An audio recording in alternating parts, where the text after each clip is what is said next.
We haven't been around very long, but it was formed by long-term activists. And in my case, Teresa Elamine, the branch organizer, who has been a member of WILF for quite a few years.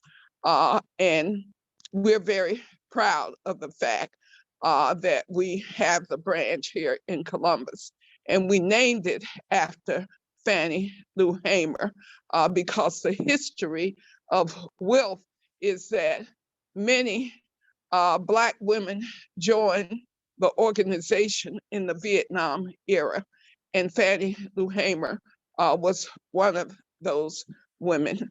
And she was a sharecropper, so she was quite different from what the regular membership is of the Women's International League for Peace and Freedom in the US. This human rights conference named in her honor. Yeah, Aiden forced me into like, if he's good, that I give him a phone. And I was like, well, who is that talking? This is ridiculous, honey. With the I mean, see, already, with the way today's going, I'm like, that I person. really don't want to talk. He's wasting my time. Somebody please mute that person. So our first speaker on the panel, we have a panel of 4 speakers who will be speaking for 10 minutes. He'll see that the advantage to behaving for access to.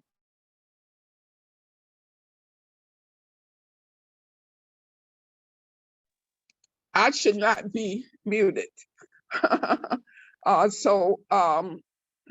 Good people, this is a 4-hour conference. I urge you to take care of yourself. Leave if you need to leave. Do whatever you need to do to take care of yourself. But it is not a webinar. It is a conference where we are charged with coming up with action plans in the area of ending mass incarceration and the death penalty, in the area of immigration justice, in the area of advancing the treaty prohibiting nuclear weapons, and in the area of the UN decade for people of African descent and reparations for descendants of enslaved Africans. That's what this conference is about. And our first speaker will be Reverend Dr. John Vaughn. Dr. John Vaughn is the executive pastor at the Ebenezer Baptist Church in Atlanta. He will speak for 10 minutes. George Friday will drop his bio in the chat so you can see who he is. I would appreciate it if people did not use the chat while the speakers are speaking, and to really listen to the 4 speakers. We will have a Q&A after the 4 speakers, and you are welcome to use the chat freely at that time.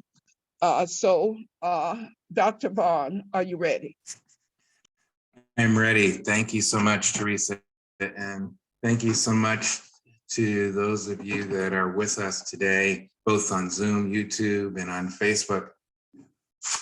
I can't help but be moved by that wonderful selection from Sweet Honey in the Rock around Fannie Lou Hamer. And just a reminder of the legacy that she has lived, who literally gave of herself for this struggle. So as was mentioned, my name is the Reverend Dr. John Vaughn. I'm the executive pastor at the historic Ebenezer Baptist Church, and I bring you greetings from the folks at Ebenezer, as well as our senior pastor, the Reverend Dr. Raphael G. Warnock. You should know that ending mass incarceration is an issue that is a priority for us as a congregation, and has clearly been a priority for our senior pastor. The data is clear, and we don't need to recite all of the data for you. I mean, you know that even though we as Black people represent 12% of the population, over 50% of Black people are incarcerated.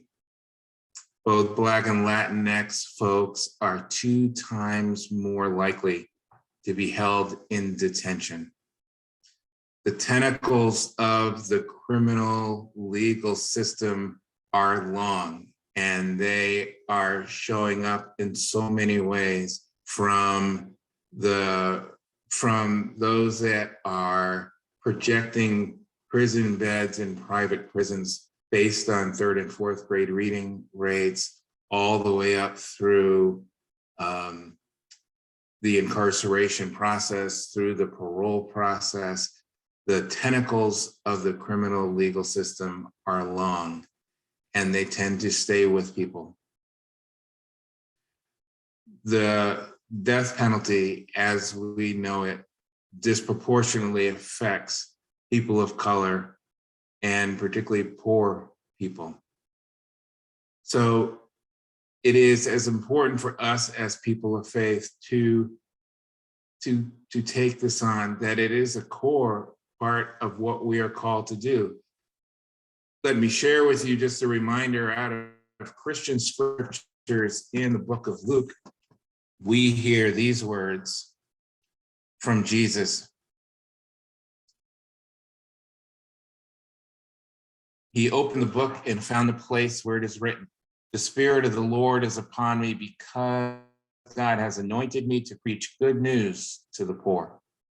God has sent me to proclaim release to the captives and recovery of sight to the blind, and to set at liberty those who are oppressed, to proclaim the acceptable year of the Lord." And then Jesus closed the book, gave it back to the attendant, and sat down. And with all in the synagogue, eyes were fixed on him. And he began to say to them, "Today this scripture has been fulfilled in your hearing." To proclaim release to the captives, the call is clear for us as Christians, for us as people of faith. The Multi-Faith Initiative to End Mass Incarceration was founded in 2019. It really was a partnership that started between Ebenezer Baptist Church, the Temple in Atlanta, and Auburn Seminary in New York City. And the initial goal was to create a conference that looked to bring a more cohesive voice of the faith community around this issue. We are involved in different ways in the issue of mass incarceration, but it seems as if we haven't found our voice. We hadn't found our stride. We hadn't really begun to create a sense of cohesion and power out of the faith community around this work. And so we wanted a conference as a way to highlight and begin to catalyze faith voices across faith traditions: Christian, Jewish, Muslim, Sikh, Buddhist, Dharmic religions.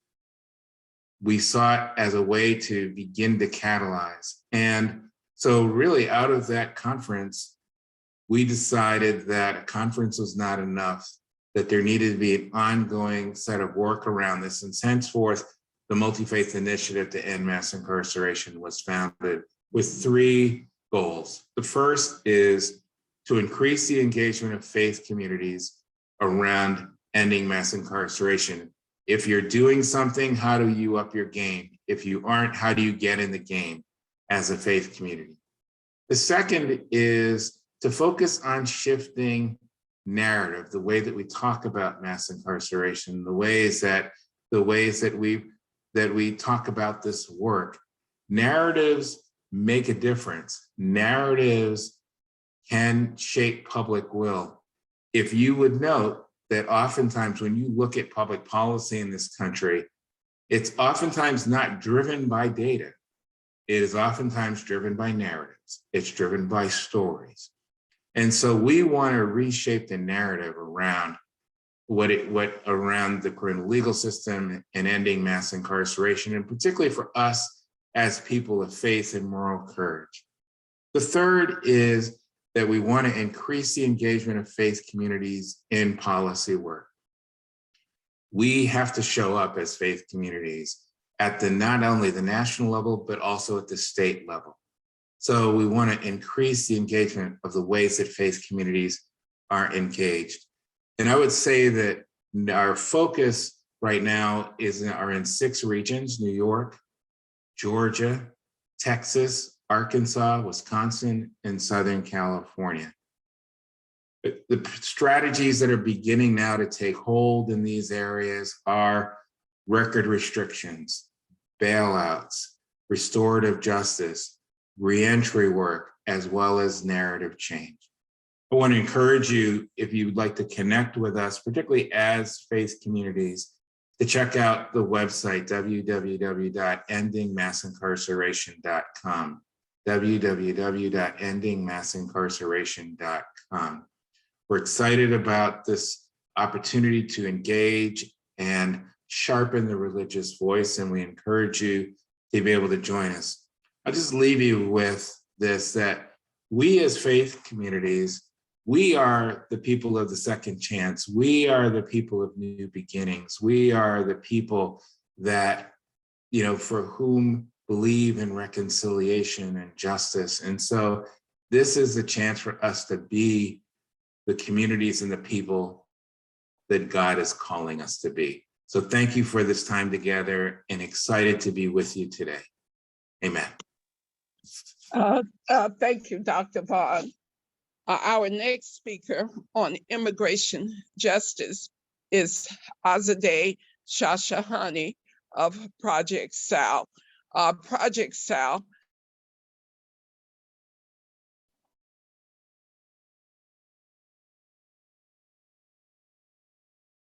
You're muted, Teresa.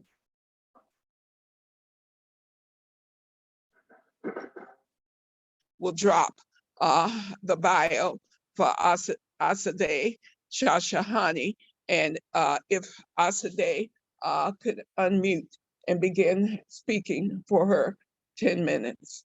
Thank you so Yes. much. Thank you so much. Can you hear me? Yes, yes. Okay, great. Thank you very much. I'm greatly honored to be here and wanted to thank Theresa Al-Amin and George Friday and the Fannie Lou Hamer branch for organizing this conference and for the invitation. So my name is Azadeh Shashahani. I serve as Legal and Advocacy Director at Project South, and I'm also co-counsel on the class action lawsuit that was filed on behalf of survivors of medical abuse at the Irving County Detention Center in Georgia, which, as I'm sure most of y'all know, was the site of systematic medical abuse against immigrant women.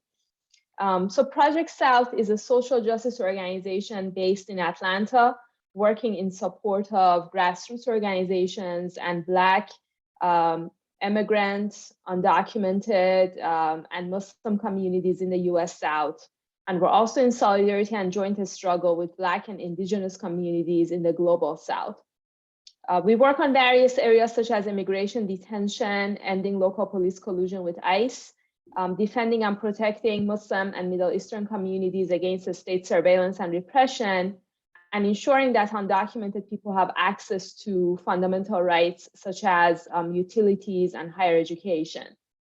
And we're part of a movement that believes systemic state violence is not to be tolerated in any form, whether it is ICE caging and harming immigrants or cops murdering Black people in the street with impunity. So I wanted to focus on this presentation on treatment of immigrants in immigration detention systems and really the steps towards shutting them all down because we're part of an abolitionist movement. So we have documented conditions at the Irving County Detention Center for many years. The treatment of immigrants at this prison has always been horrid. In our 2017 report, Imprison Justice Inside 2 Georgia Immigrant Detention Centers, Project South and the Penn State Law Center for Immigrants' Rights Clinic found evidence of sexual abuse, inadequate medical care, lack of prenatal care for pregnant women, a lack of clean drinking water, and rampant use of solitary confinement at this prison. And those who have spoken out about the abuses over the years have consistently faced retaliation. So as the pandemic was really picking up across the country in the spring of 2020, a group of women at Irvine came together and produced a video to try to get the word out about their fears of catching COVID and the fact that this corporate-run prison was not doing anything to provide care and protection to them.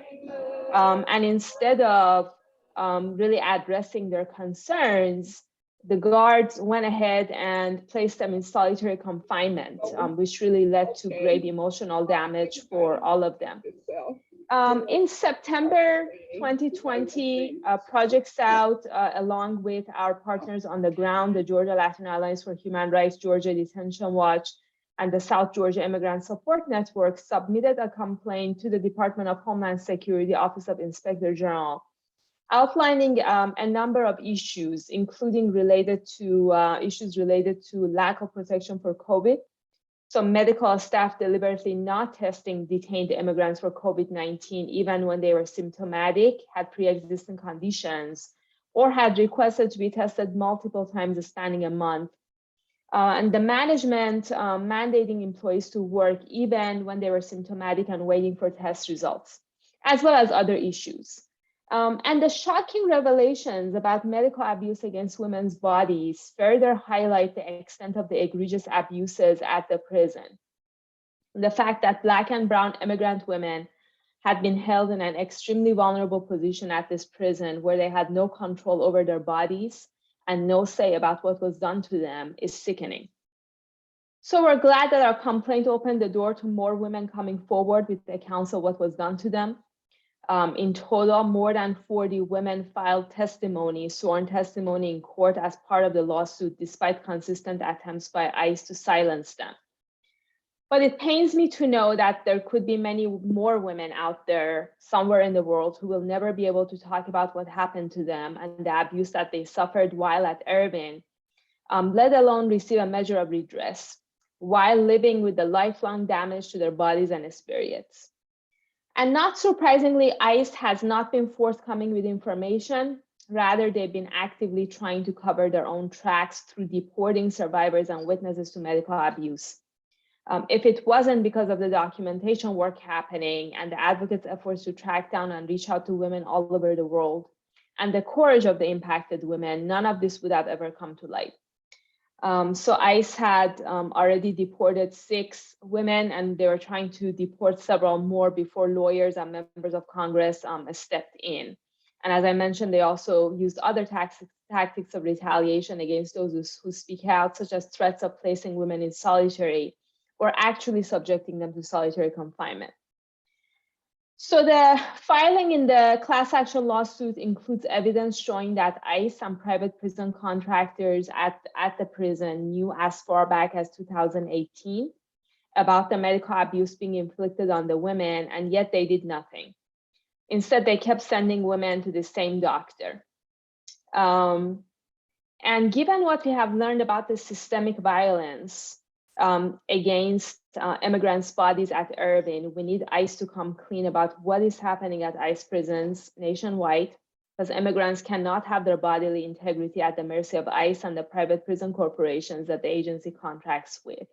And that is why we have filed the Freedom of Information Act request to obtain information about gynecological procedures at ICE prisons nationwide. And not surprisingly, ICE didn't provide us with any information, so we had to sue. And we have begun receiving documents, and as we receive more, we're in the process of providing a digest that we can put out to the public. In terms of updates on Irvine, pursuant to the class action lawsuit, all known survivors of medical abuse at Irvine were released.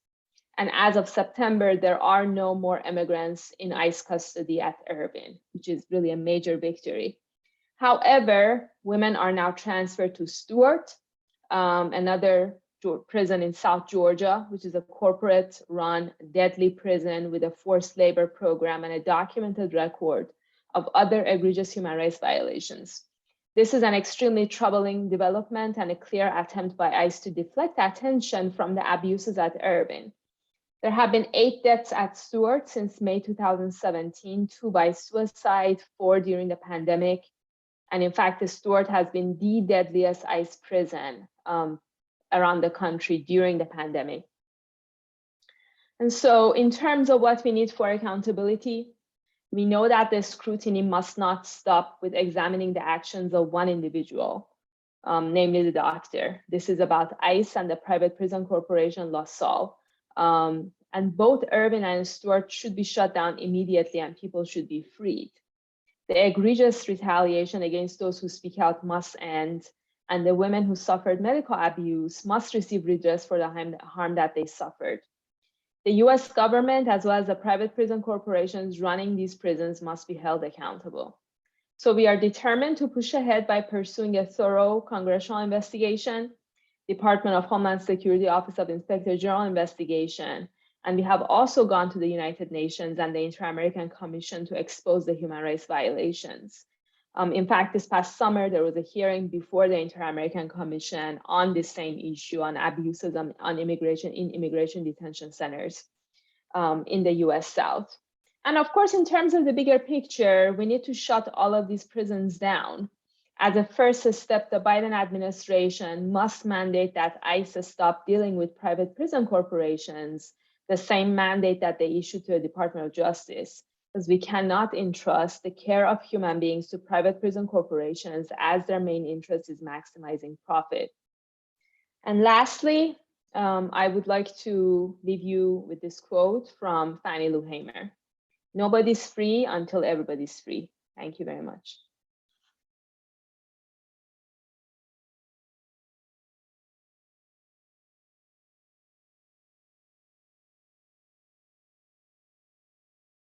Oh, thank you so much, Azadeh. Our next speaker is Cheryl Spencer, who is a longtime WILF member, and she'll be speaking about the treaty prohibiting nuclear weapons. So, George, if you could drop Cheryl Spencer's bio in the chat. I believe Cheryl has a presentation that she'll be sharing on the screen. Thank you, Cheryl. Yes, good afternoon. I'm just bringing it up.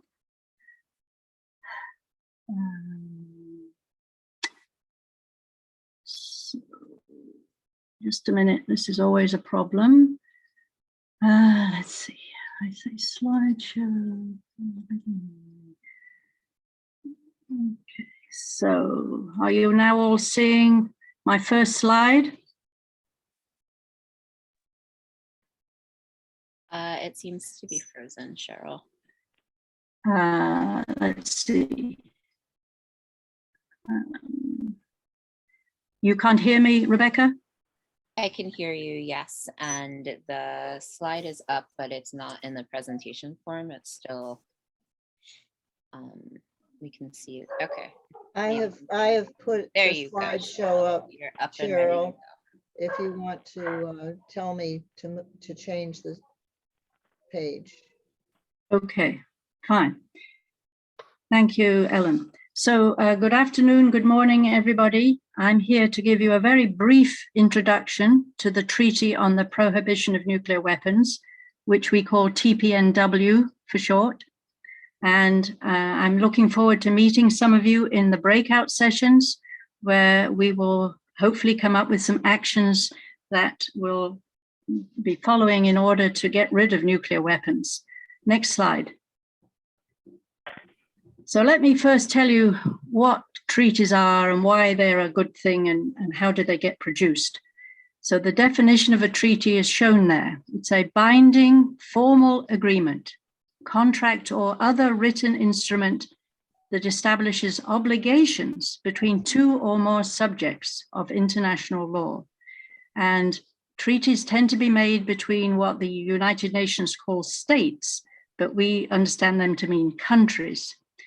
So a very important treaty feature is that it is binding, that the people who have agreed to it must stand by what the articles in that treaty say. Now, usually treaties start with a lot of discussions, a lot of drafting, and then countries who think they want to be bound by it will sign it. But that's not the end of the story. In order for a treaty to become binding in the United States, for example, our Senate must go through a process of discussing the treaty, voting on it, and they can only ratify if there is a 2/3 majority who agree to it. So what do nuclear weapons have to do with human rights? So there has been an international covenant on civil and political rights, and they have declared that every human being has the inherent right to life. That is the most basic human right. It is our right to have life, and it shall not be deprived from us arbitrarily, and it must be protected by the laws of the country. So the United Nations has a committee called the Human Rights Committee, and a few years ago they concluded that the threat or the use of nuclear weapons violates that right to life. So that is one of the reasons it's very important that we get rid of nuclear weapons. So the TPNW was born a few years ago because the world's governments were getting more and more worried about the growing threat that nuclear weapons pose to all aspects of human life. If nuclear weapons should be exploded in anger, then our very human survival is at risk. It will certainly hurt the environment. It will stop socioeconomic development. It could stop us from growing food. And so all in all, the health and welfare of current and future generations would be at risk. Next slide.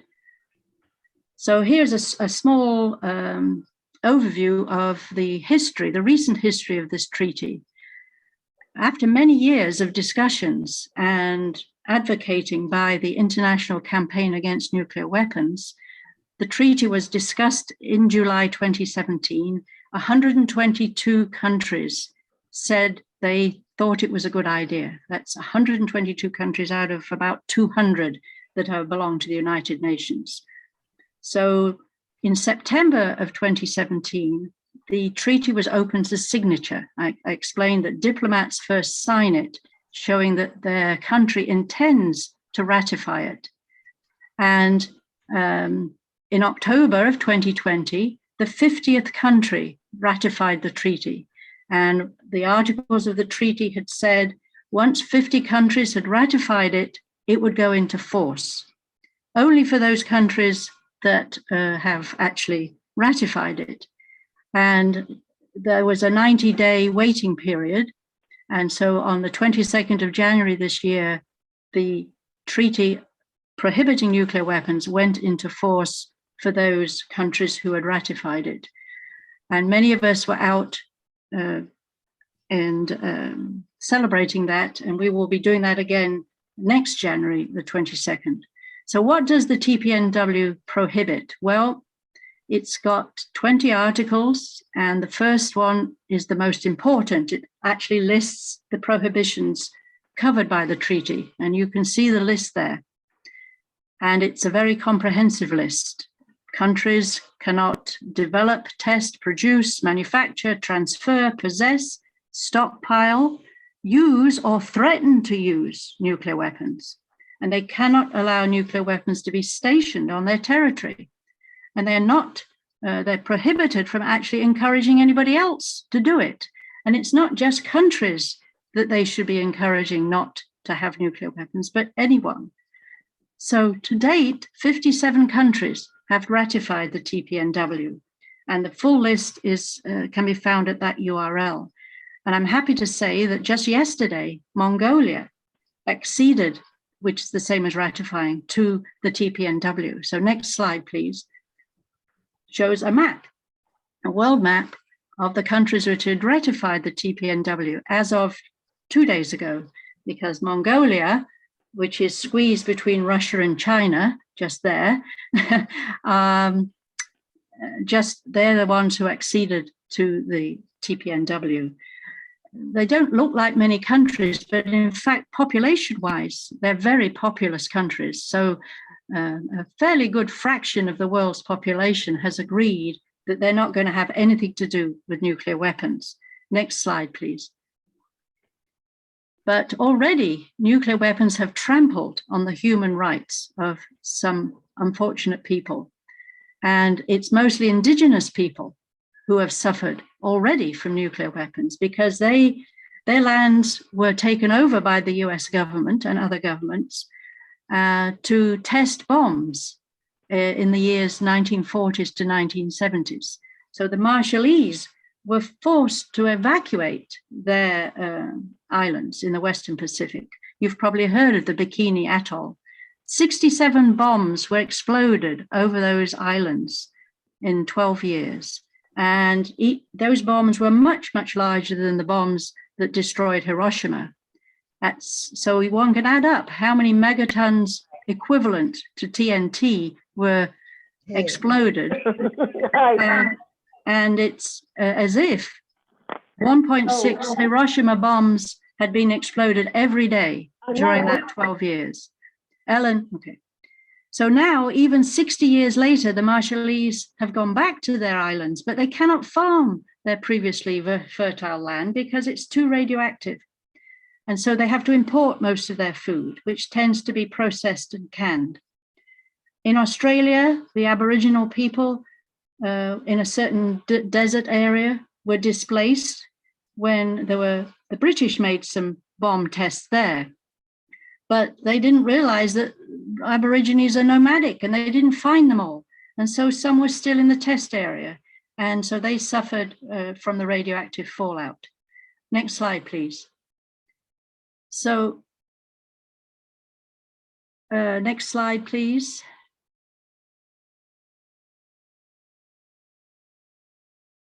So somebody is changing my slides. There we go. So it was in the past that Medicaid was available to the citizens of the Marshall Islands who had come to the United States where they couldn't live on their own islands because they are suffering long-term negative health effects.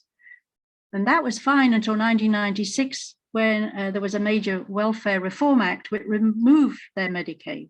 So now there's a big effort for Congress to restore access to Medicaid. So all the victims of US nuclear testing can be treated.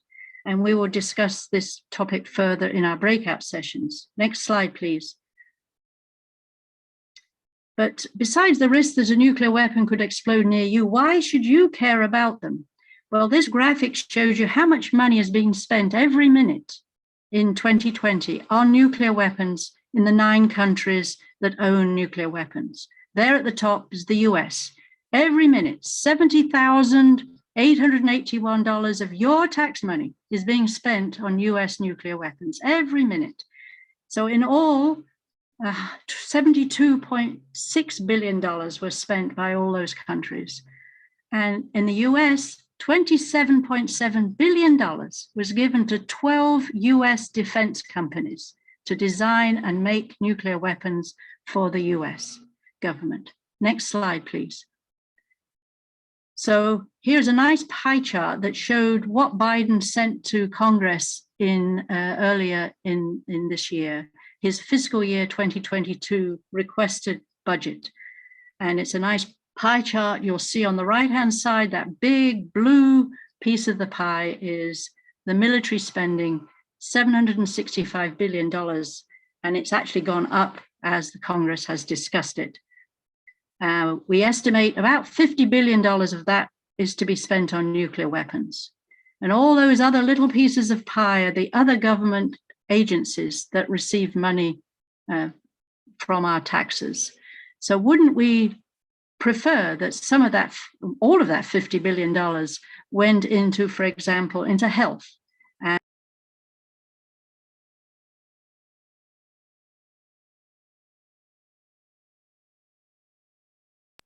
Muted me. Okay. So next slide, please. So we know that other weapons of mass destruction, when they've been told to be prohibited, eventually they have actually been prohibited and they've been seen as illegitimate, like landmines and chemical weapons. And so they have lost their political status. And so we're hoping that as more countries ratify the TPNW, nuclear weapons will also lose their political status. And arms companies will be seen as having reputational risk and investors will shun them. So some pension funds have already divested from such companies.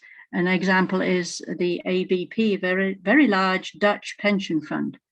So we must pressure our politicians to endorse the TPNW and get more cities to become nuclear weapon free zones.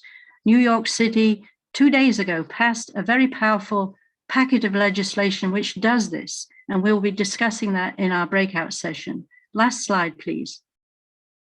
So here are my concluding remarks about the treaty.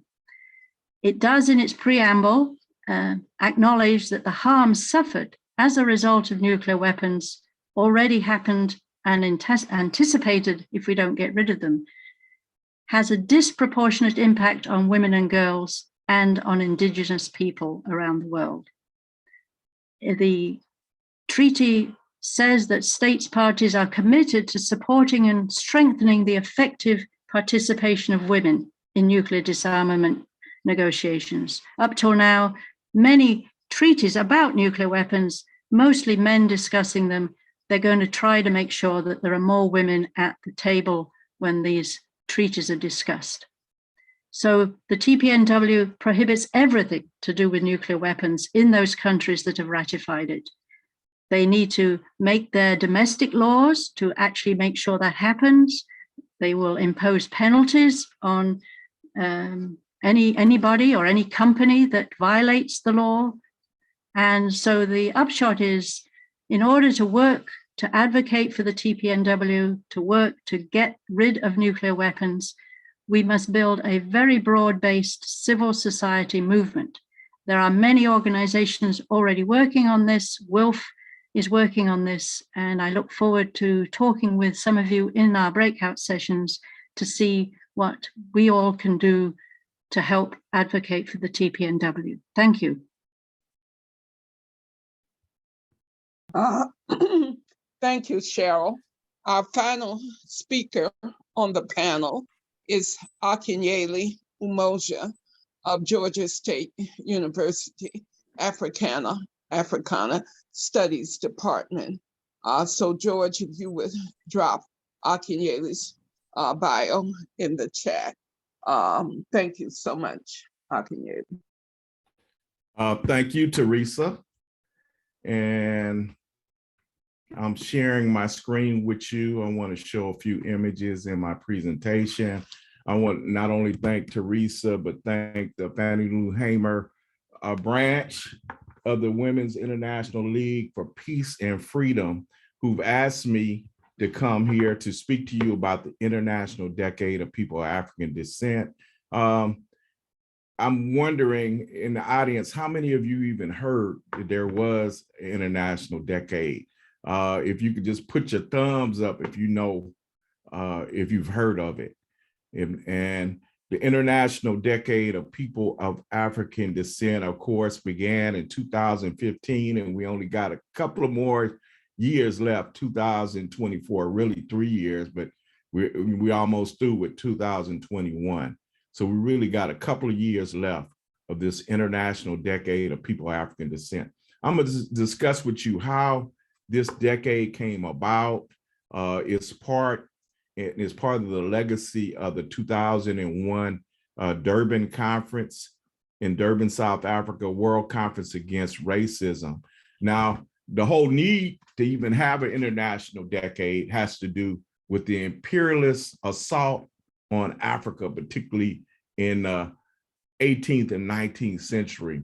As Walter Riley talked about the underdevelopment of Africa that occurred during that time, of course, primarily because of the transatlantic slave trade, which we call the Ma'afa, as well as colonialism. You know, in 1885, European countries just divided up Africa. Like, you know, you divide up a turkey on the Thanksgiving holiday, we call it. Africa was divided. You had alien rule, European rule of the majority of Africa during that time, with the exception of Ethiopia. But in the 1950s, African liberation movements, African independence movements sprung up to fight back against this colonialism. And of course, Fannie Lou Hamer was a part of that motion in the United States to get rid of apartheid here in the United States, which we call Jim Crow, to get rid of racism, institutionalized racism. And so that's why you had a Black Power movement. Here we see Fannie Lou Hamer speaking on Black Power. We as Black people want something to say about our destiny. So those were two twin parts of that movement of the 1950s, 60s, and 70s. And of course, out of that movement, we had leaders like the great Queen Mother Moore, like Malcolm X, who talked to us about the necessity of having internationalism, that we should identify ourselves as an African people, number one. Number two, that we needed to connect with struggles of people around the world. There was also a component of Pan-Africanism in what these two great leaders and several others, but I want to focus on them. They're known for promoting internationalism, to us to look toward international law and to identify ourselves as an African people. And of course, internationalism not only pertained to looking at African people, but you see this image that was in the Crusader magazine that was produced by Robert and Mabel Williams and Ethel Azalea Johnson, showing that the non-Anglo-Saxon world needed to unite against United States racism, Jim Crow, and mob rule. That legacy continued in the 1990s, and you had groups like the National Black United Front, led by Conrad Royal during that particular time. And you had the December 12th movement in New York and several other organizations, but they were front and center. And December 12th was led by this very strong sister by the name of Viola Plummer, who had been involved in Pan-Africanist and socialist movements. And they advocated the necessity for us to charge the United States with genocide and to fight for reparations. One of the members of the December 12th, a human rights attorney by the name of Roger Wareham, was working on the international level, working in Geneva, and proposed this World Conference Against Racism. This shows the impact that sometimes that we think on a local level, we think at grassroots movements don't have impact. But Roger, a member of a grassroots organization, was able to propose this through international work he was working on. And then you have in 2001, this World Conference Against Racism. Now, of course, the United States under the Bush administration decided, and the second Bush administration, we should say, decided they would not participate. And of course, Israel decided it wouldn't participate because the anti-Zionist movement definitely had identified Zionism with racism. And so what were folks like the National Black United Front and the December 12th movement, what was their agenda? They wanted, along with other forces in the diaspora, that the transatlantic slave trade be declared as a crime against humanity, as well as colonialism in Africa be declared as a crime against humanity. They wanted reparations for African people on the continent as well as in the diaspora.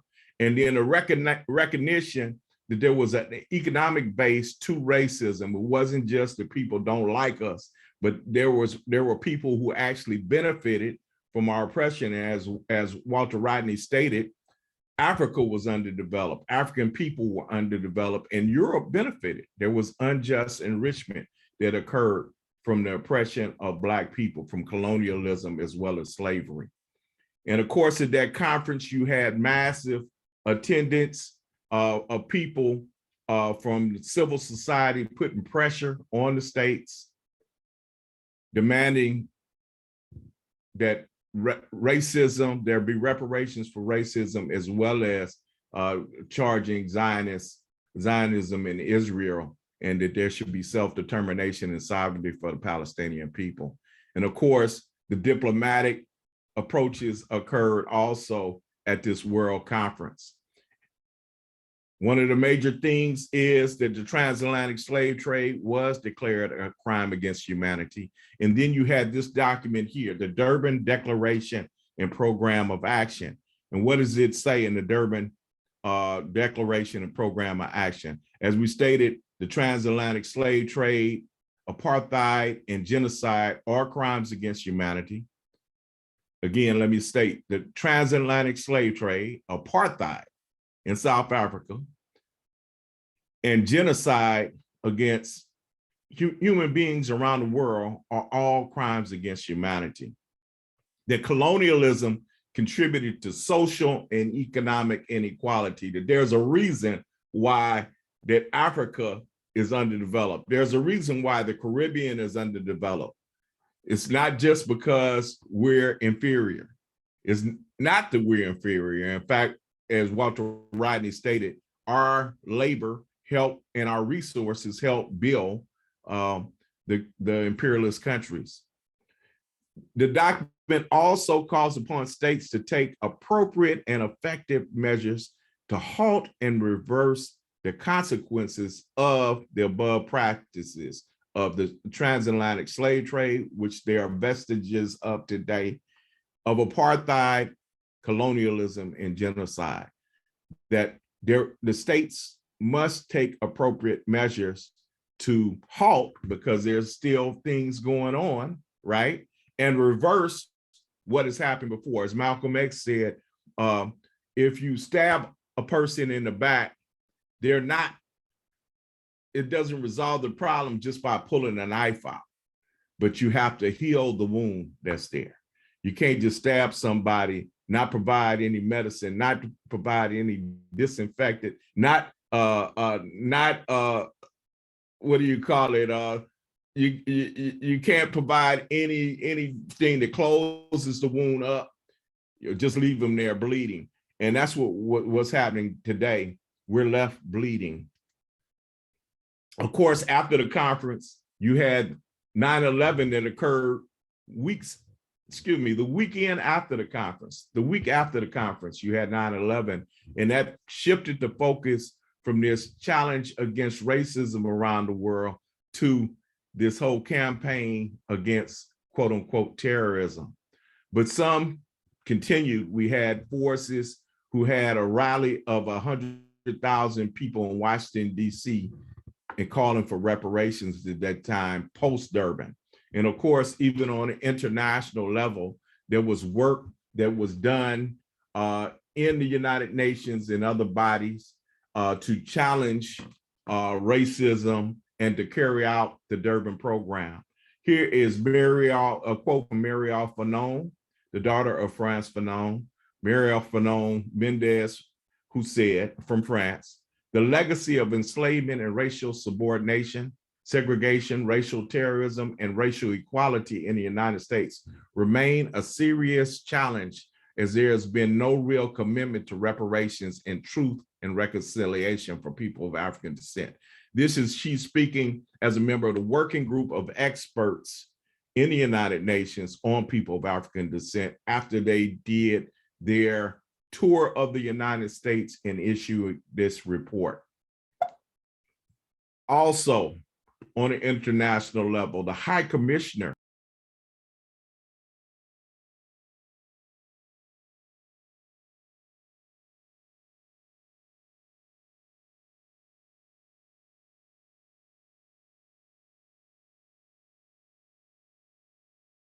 of African descent.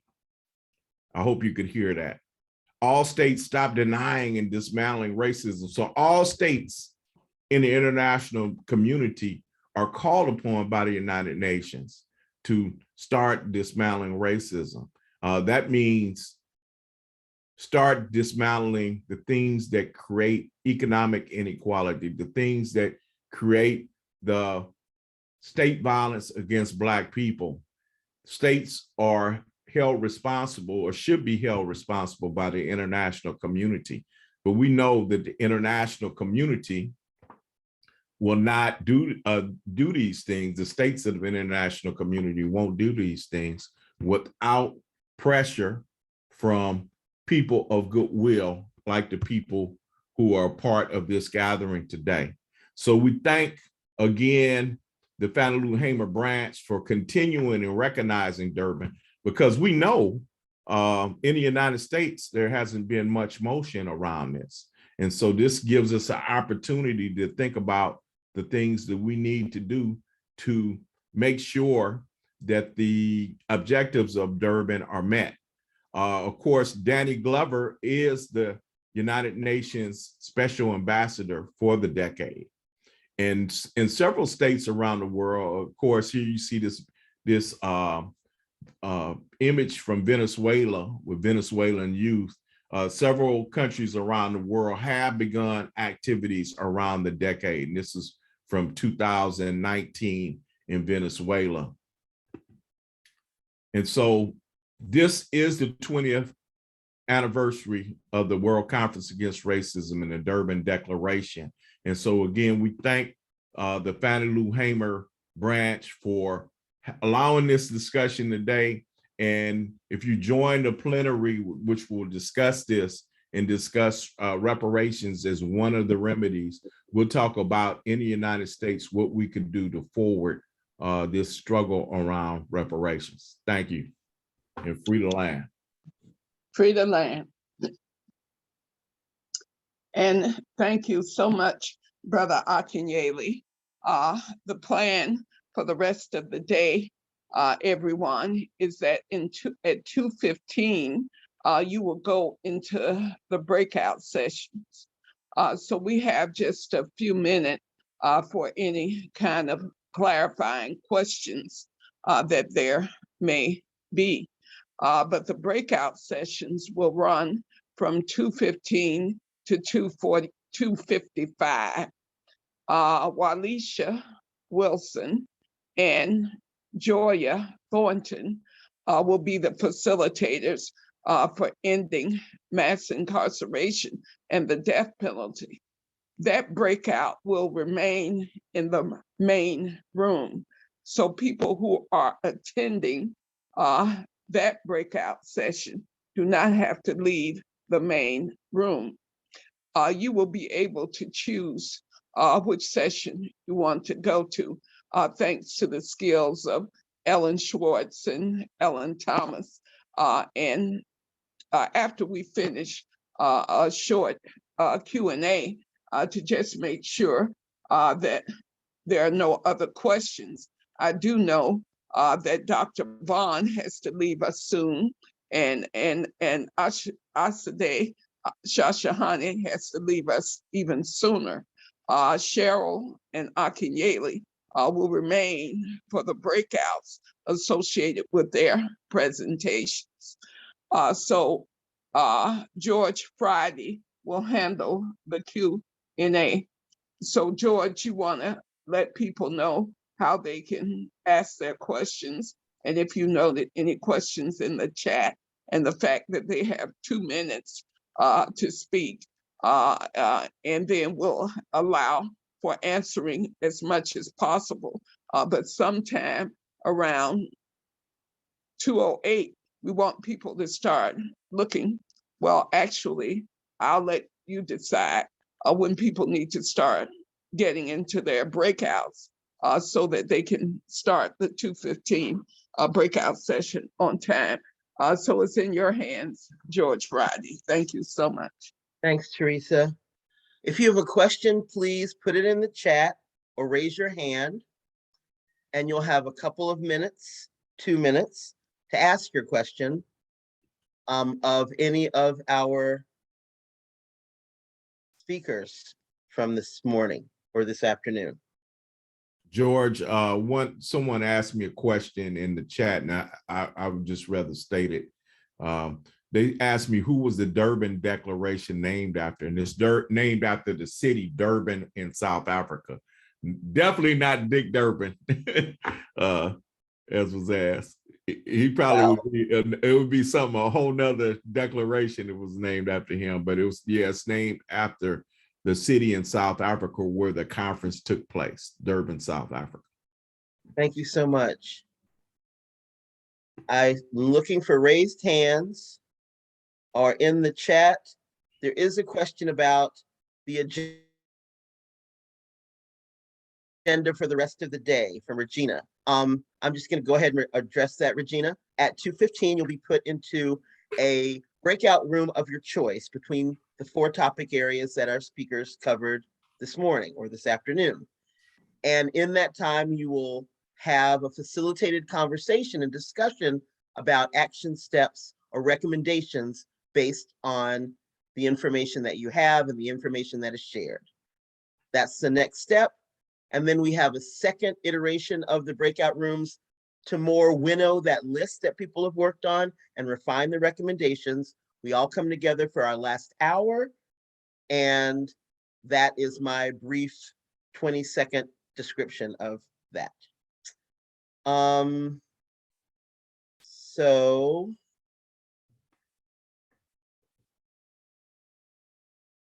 I may be missing hands, but I don't think so.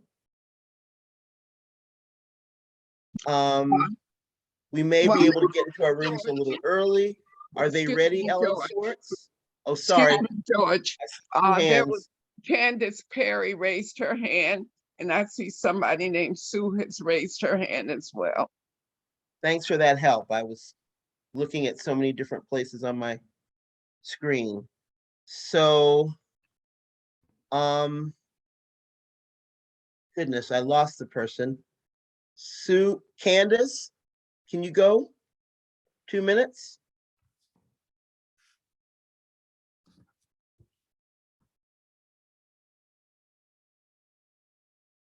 Candace?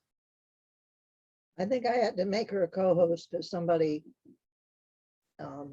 muted everybody that wasn't a co-host. So I've just made Oh. Candace a co-host. So Candace, let's hear Am I your question. unmuted now? Am I There you unmuted? go. Yes, go Thank you ahead. very much. And I'm sorry, I lowered my hand because the question that was asked was my question was about how the rest is going to go. And I'm very sorry that I'm going to have to leave, but I wanted to know, will all this be recorded? I know there is a recording, and how will we be able to watch that? Thank you. Sure, the recording will be available on Wilt's YouTube channel. It will also be posted on the Southern Anti-Racism Network page, which is projectsarn.org. It's live streaming right now to both SARN and to the WILP US Facebook pages, and it's also live streaming to YouTube.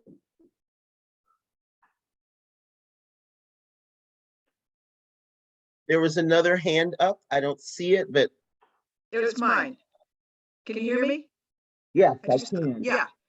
This is Sue Hilton from Humboldt, and I wanted to ask, as a DEA, I guess I'm those stories are astonishing, and I appreciate your work, and I guess I would like to know, some ideas of the things that people can do. Yeah, thank you so much. I mean, I think there are two levels of a struggle. On the federal front, I think we really need to be putting pressure on the Biden administration and really putting pressure on your members of Congress to defund ICE because, despite all the abuses at these prisons I just talked about, at the border and elsewhere, there is, continued funding of ICE and Customs and Border Protections and other agencies of the Department of Homeland Security. So defunding is really the first step towards abolition. And then on the local front, I don't know. Could you hear me?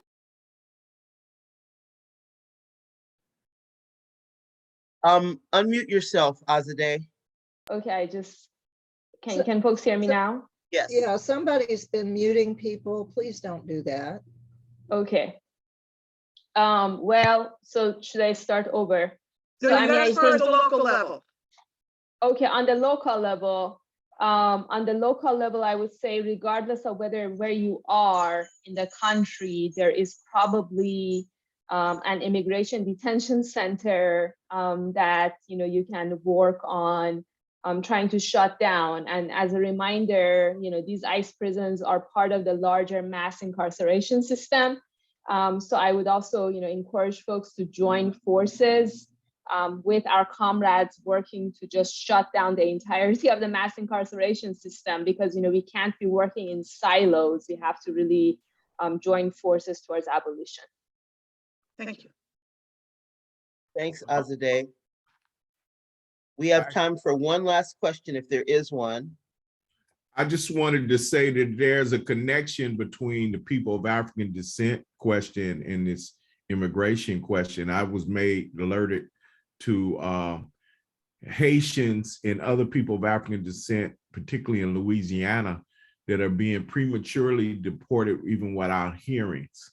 And so Azadeh, I actually will be in touch with you around that to see if there was some way we could collaborate around that issue.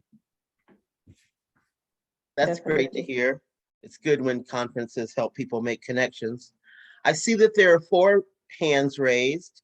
Unfortunately, we don't have time to take any more questions right now, but please join one of the breakout groups that is connected to the question that you have. You can get your question answered there, likely.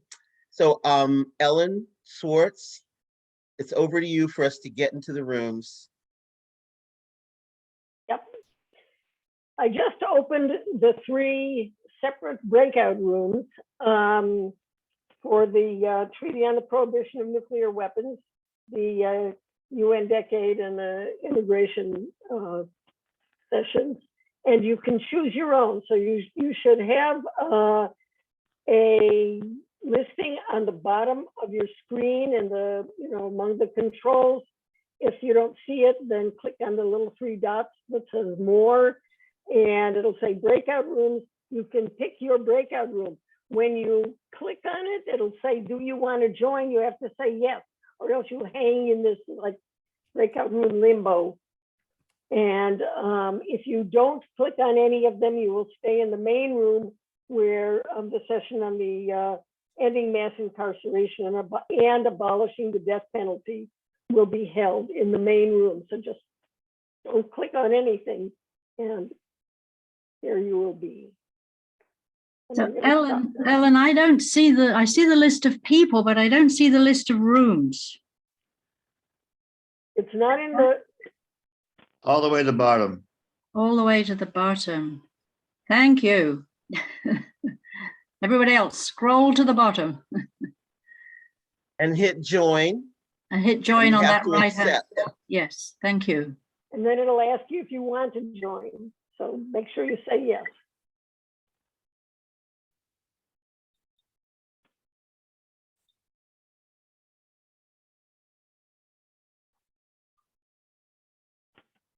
I do not see where it is. Scroll the list of names, Adil, and move the cursor down all the way to the bottom of the list of names. Okay, thank you. Sure. Now I get it. How do you enter from an iPad? Ellen? That's You touch the iPad screen in the Zoom window and you should get 3 dots giving you more choices. I do not have a choice for joining anything. Bobby from Riverside, the breakout rooms had closed. I was in immigration and nobody was in there. So I went to see, and there were some people in the UN Decade, but then it said it was closing in 60 seconds. It's going to join us back to this room. I cannot find this. So having trouble getting into the TPNW. I had clicked on it and my name did not appear, and then it disappeared, and then all options disappeared. I have no options for breakout rooms right now. We can put you in a room. All right, listen, co-hosts can do things. There we go. And now the there's breakout rooms are back. And somebody closed the rooms and it wasn't me. So now I've opened them all again. Still not there. Oh boy. So do not click on close all rooms or close anything in the breakout room panel. Just click on the room that you want to be in. Click the word join, on that room. So now, who is it? I that have can- no word join for the TPNW. I have, and I have nothing. After the list of name, I have nothing. Now So I have, we're gonna have to assign these folks to the room they want. Yeah, That's I can do that. do that. What were the Maybe choices? Well, everybody could, Eileen, move to. You're maybe halfway everybody there. could put your preferred room in the chat, and then we can go down through there and To add. join a breakout room, once you click on the breakout room list and see the name of the breakout room you want, there's a number to the right of it. If you click on the number will change to the word join, and then you can click on the word join. No, I don't see Ooh, I don't see the list very of rooms. good.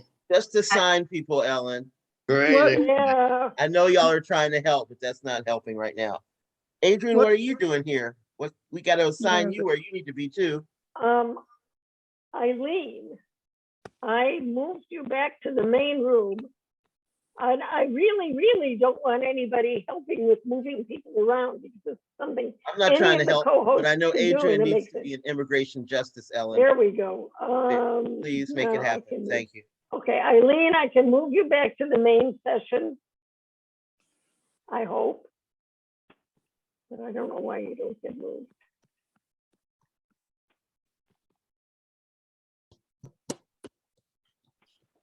Why doesn't it move you? It's moving people because the number of unassigned participants is going down. So that's It was good. 36, now it's 34. All right, Eileen, look for a pop-up that says, do you want to move to? If it says, do you want to move to the main room, say yes. Otherwise, you are stuck. Hélène, I sent you a message where I wanted to move to Odile. Yes. Oh, immigration. Okay. If you put it in there to everyone, then I can help with that too, so. That's all right, I got her, but fine too, I can do that. Thank you. But I don't know what to do for Eileen. Eileen, are you still here in the main room? Because you're not. Where does Eileen want to be? She wants to be in Well, the. Eileen is TPNW. in the TPNW session now, so, okay, good. Okay, so are there any other, Holly, are you still stranded? Unmute yourself if you. Oh, Holly is in the TPNW. So, yeah, anybody that's still stranded, unmute yourself. Yeah, Ellen, I'd like to be in an immigration room. Barbara, okay.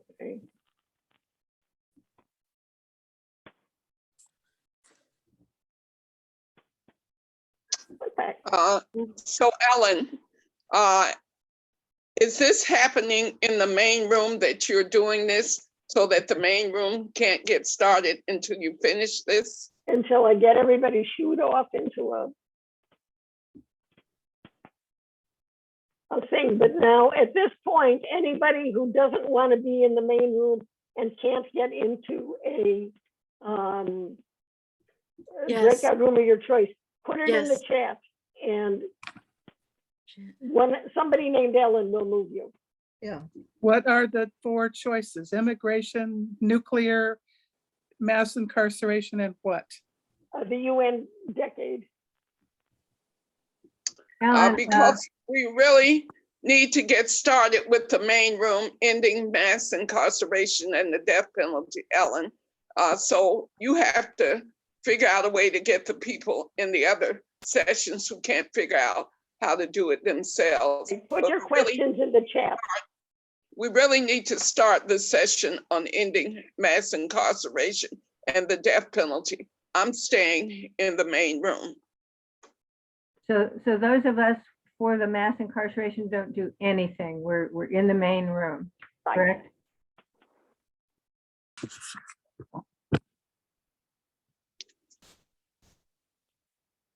In the breakout rooms, we don't yet have access to the chat to chat among the people in the breakout room. It's only allowing us to chat with the breakout room host. Yeah, I don't care. I don't know.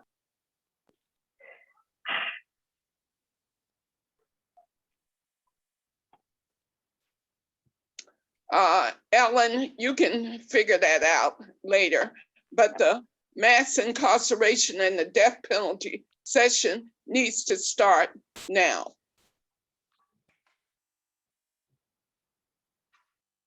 I need to be able to see Walisha Wilson and Joya Thornton now.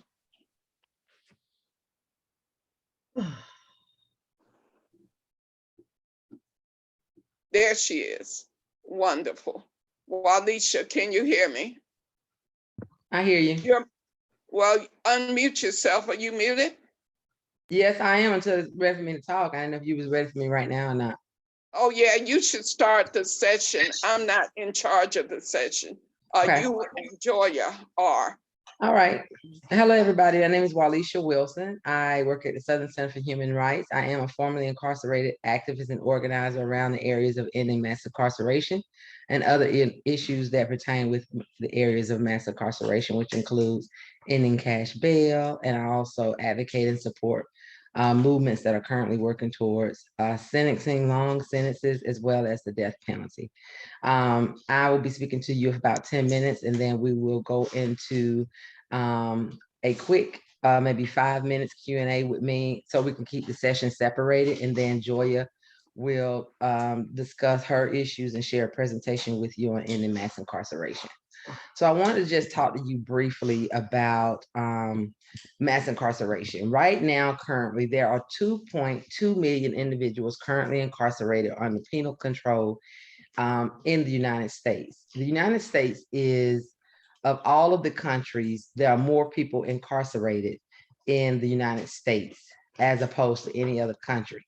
And that primarily stems from a lot of the Southern racism, rules of getting around free labor at some point.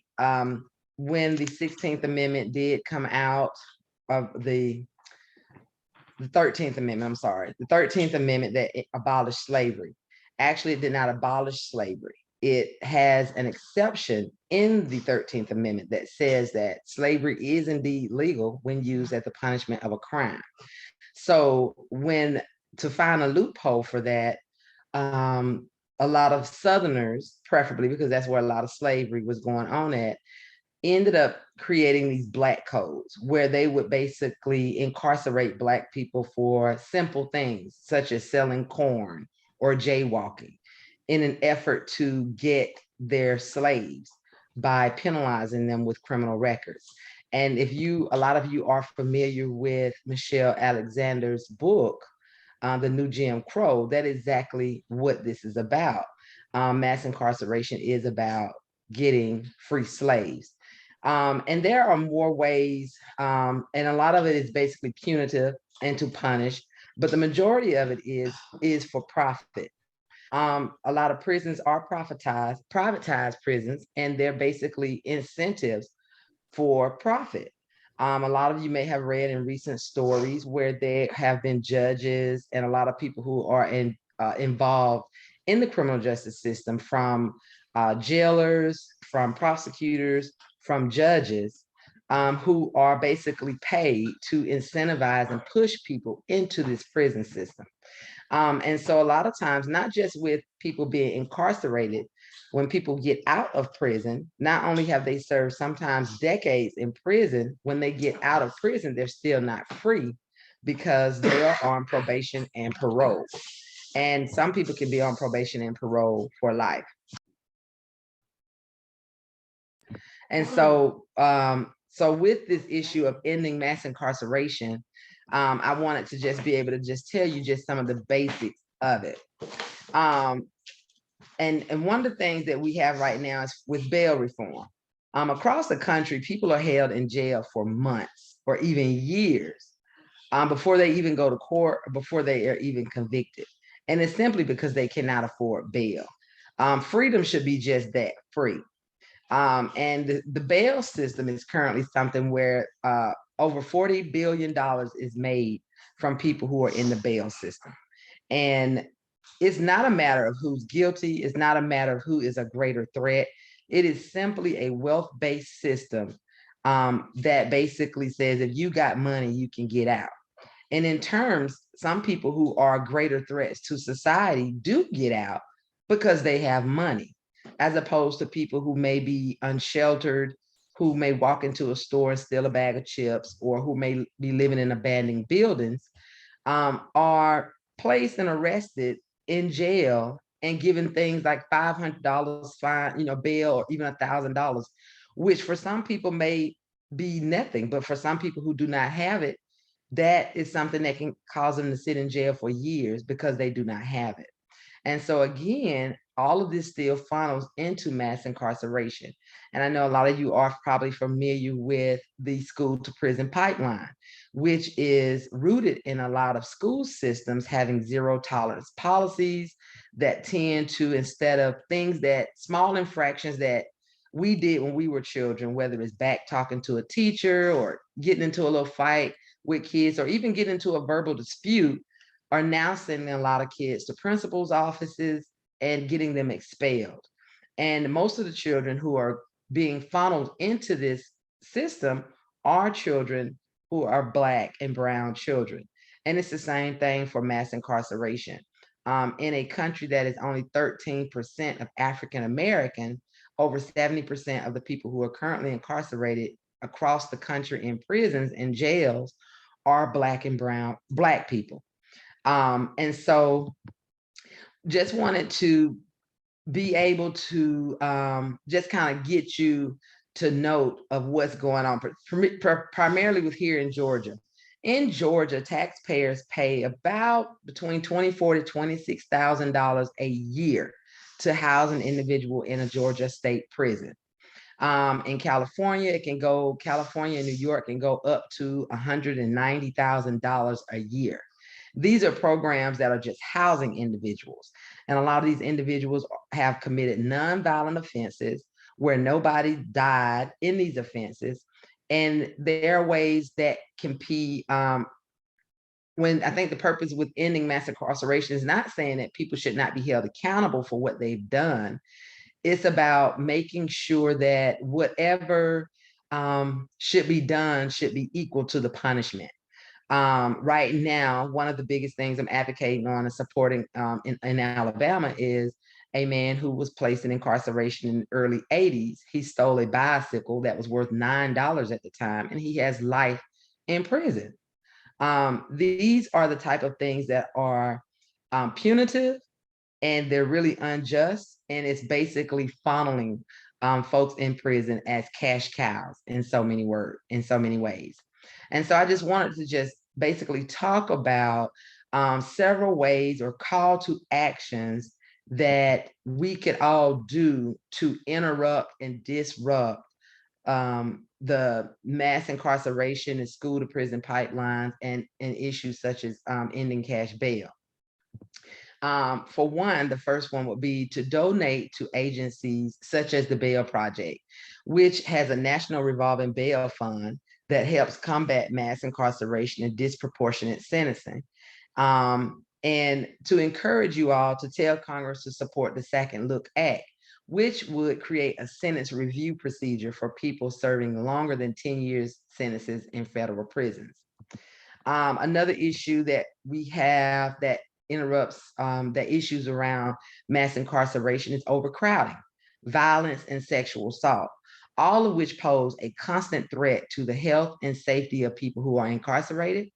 Individuals who are incarcerated who need medical care or mental health treatment are often placed in solitary confinement instead of getting the treatment and the services that they need. And this is a way to not be bothered with people and not to do what you need to do. So I would encourage you all as well on that to call your lawmakers to go witness these inhumane conditions firsthand. A couple of months ago here in Atlanta, several lawmakers attempted to enter a facility here in Georgia and were stopped at the door by the warden and said that because they did not make an appointment, they could not come in. And so right now they're working on an accountability law that says we want to be able to hold prisons accountable because we're all human, regardless of what people have done. And also to get people to recognize that not everybody who is incarcerated is guilty. A lot of people, over 94% of individuals who do go to prison, they're there because they've taken a plea. And taking a plea doesn't necessarily make a person guilty, but regardless of what they've done, we're all deserving of dignity and respect and to be treated with the care that we need. And so I urge you all to go to Families Against Mandatory Minimums website, and a lot of these sites I will drop for you later on, and to go to the Visit a Prison campaign. And what that is for you to contact your lawmaker and challenge them to visit a prison by creating a short video about why you think it is important for elected officials to visit prisons, and then for you to share that video on social media. And the purpose of FAM doing this is that they're asking members, allies, public figures, and the public to encourage all state and federal policy makers to visit a prison or a jail within the next 12 months. And the message is just simple. You don't know if you don't go. And so again, I'll be dropping the list to that campaign, as well as if you would like to see if any of your lawmakers have already taken that pledge. And the last and final call to action I wanted to talk to you about is to learn why the stakes are so high and why we need to end mass incarcerations and lengthy sentencing by going to Critical Resistance Abolitionist Toolkit, and also to the Sentence Projects Directory, and find an organization in your local area to see how you can get involved. There's lots to do on a local level. For example, activists in West Virginia were fighting the Division of Corrections decision to force incarcerated people to pay 3 cents to 5 cents for them to be able to read books. Now, I know when I was incarcerated, and most people do know that reading books is something you should be doing for free. You should not be charging people to read books. And these are things that goes back as well to slavery days, when Black people were denied the right to be able to learn how to read. And so to charge people to read is just ridiculous. And again, goes to show about the profiting of the system. And so I'll drop those in the chat, 1, 2, and 3 of some actions that would love to see you to get involved, and how you can work on ending mass incarceration locally. And so from this point, we will take 5 minutes of questions before we transition over into the death penalty part of this breakout. And if you had a question, you can feel free to take yourself off mute. Hi, my name is General Parker. Hey, General. Yeah, I've been involved in this criminal justice reform advocacy for over 12, 13 years now. I brought Michelle Alexander to Peoria, Illinois back in 2010 when her book first came out. I've been working with different organizations. I was one of about 10 people that Van Jones hired to go to DC 3 years ago to lobby to pass the First Step Act. And now over 20,000 people have on the federal level have come home now. But I get more problems, and I get more crap from my own people about doing that, because we work with a Republican, but they don't seem to believe that it's more important to bring our people home. And I've also had to deal with the people who've been in this industry who like to take the money and like to take the credit, and they're not concerned about really bringing our people home. So it was 2.2 million people in prison around the country about 10 years ago. We still at 2.2 million, and that's after 20,000 people been let out on the federal level. So how's this stuff going to change if we keep putting the same people in place and dealing with the same people like Biden, who came up with the crime bill, who put our people in prison like that? I don't understand. I feel like I'm going in circles. Well, I would personally, that's why I said, I think engaging with your local elected officials is critical. A lot of times a lot of people put a lot of focus on presidential and state elections. Me personally, I think all of the meat and potatoes is at a local level. I think a lot of things that impact us the most are at local levels. And I would just encourage, me personally, I don't care what political party you're in. If you're about getting my people free, I'm going to work with you. But I do feel that civic engagement is one of the main things. Getting people involved on a local level, not only just on a local level with elected officials, but going out into communities and educating people. And I think a lot of folks don't know. If you were to ask the average person right now, how many people do you think are locked up in the United States? They probably wouldn't know. They probably don't understand the impact of it. But I think when you start telling people numbers, $24,000 is a lot of money to spend here in Georgia when you could be spending money to build schools, or to understand the impact that more prisons are being built. States are actually using stimulus funding money, like Alabama. They're using stimulus check money to build prisons, as opposed to doing what should have been done with the money. So I think that would be the main thing, to do more on the ground civic engagement, and also to engage more people who are directly impacted and just as involved in their civic engagement.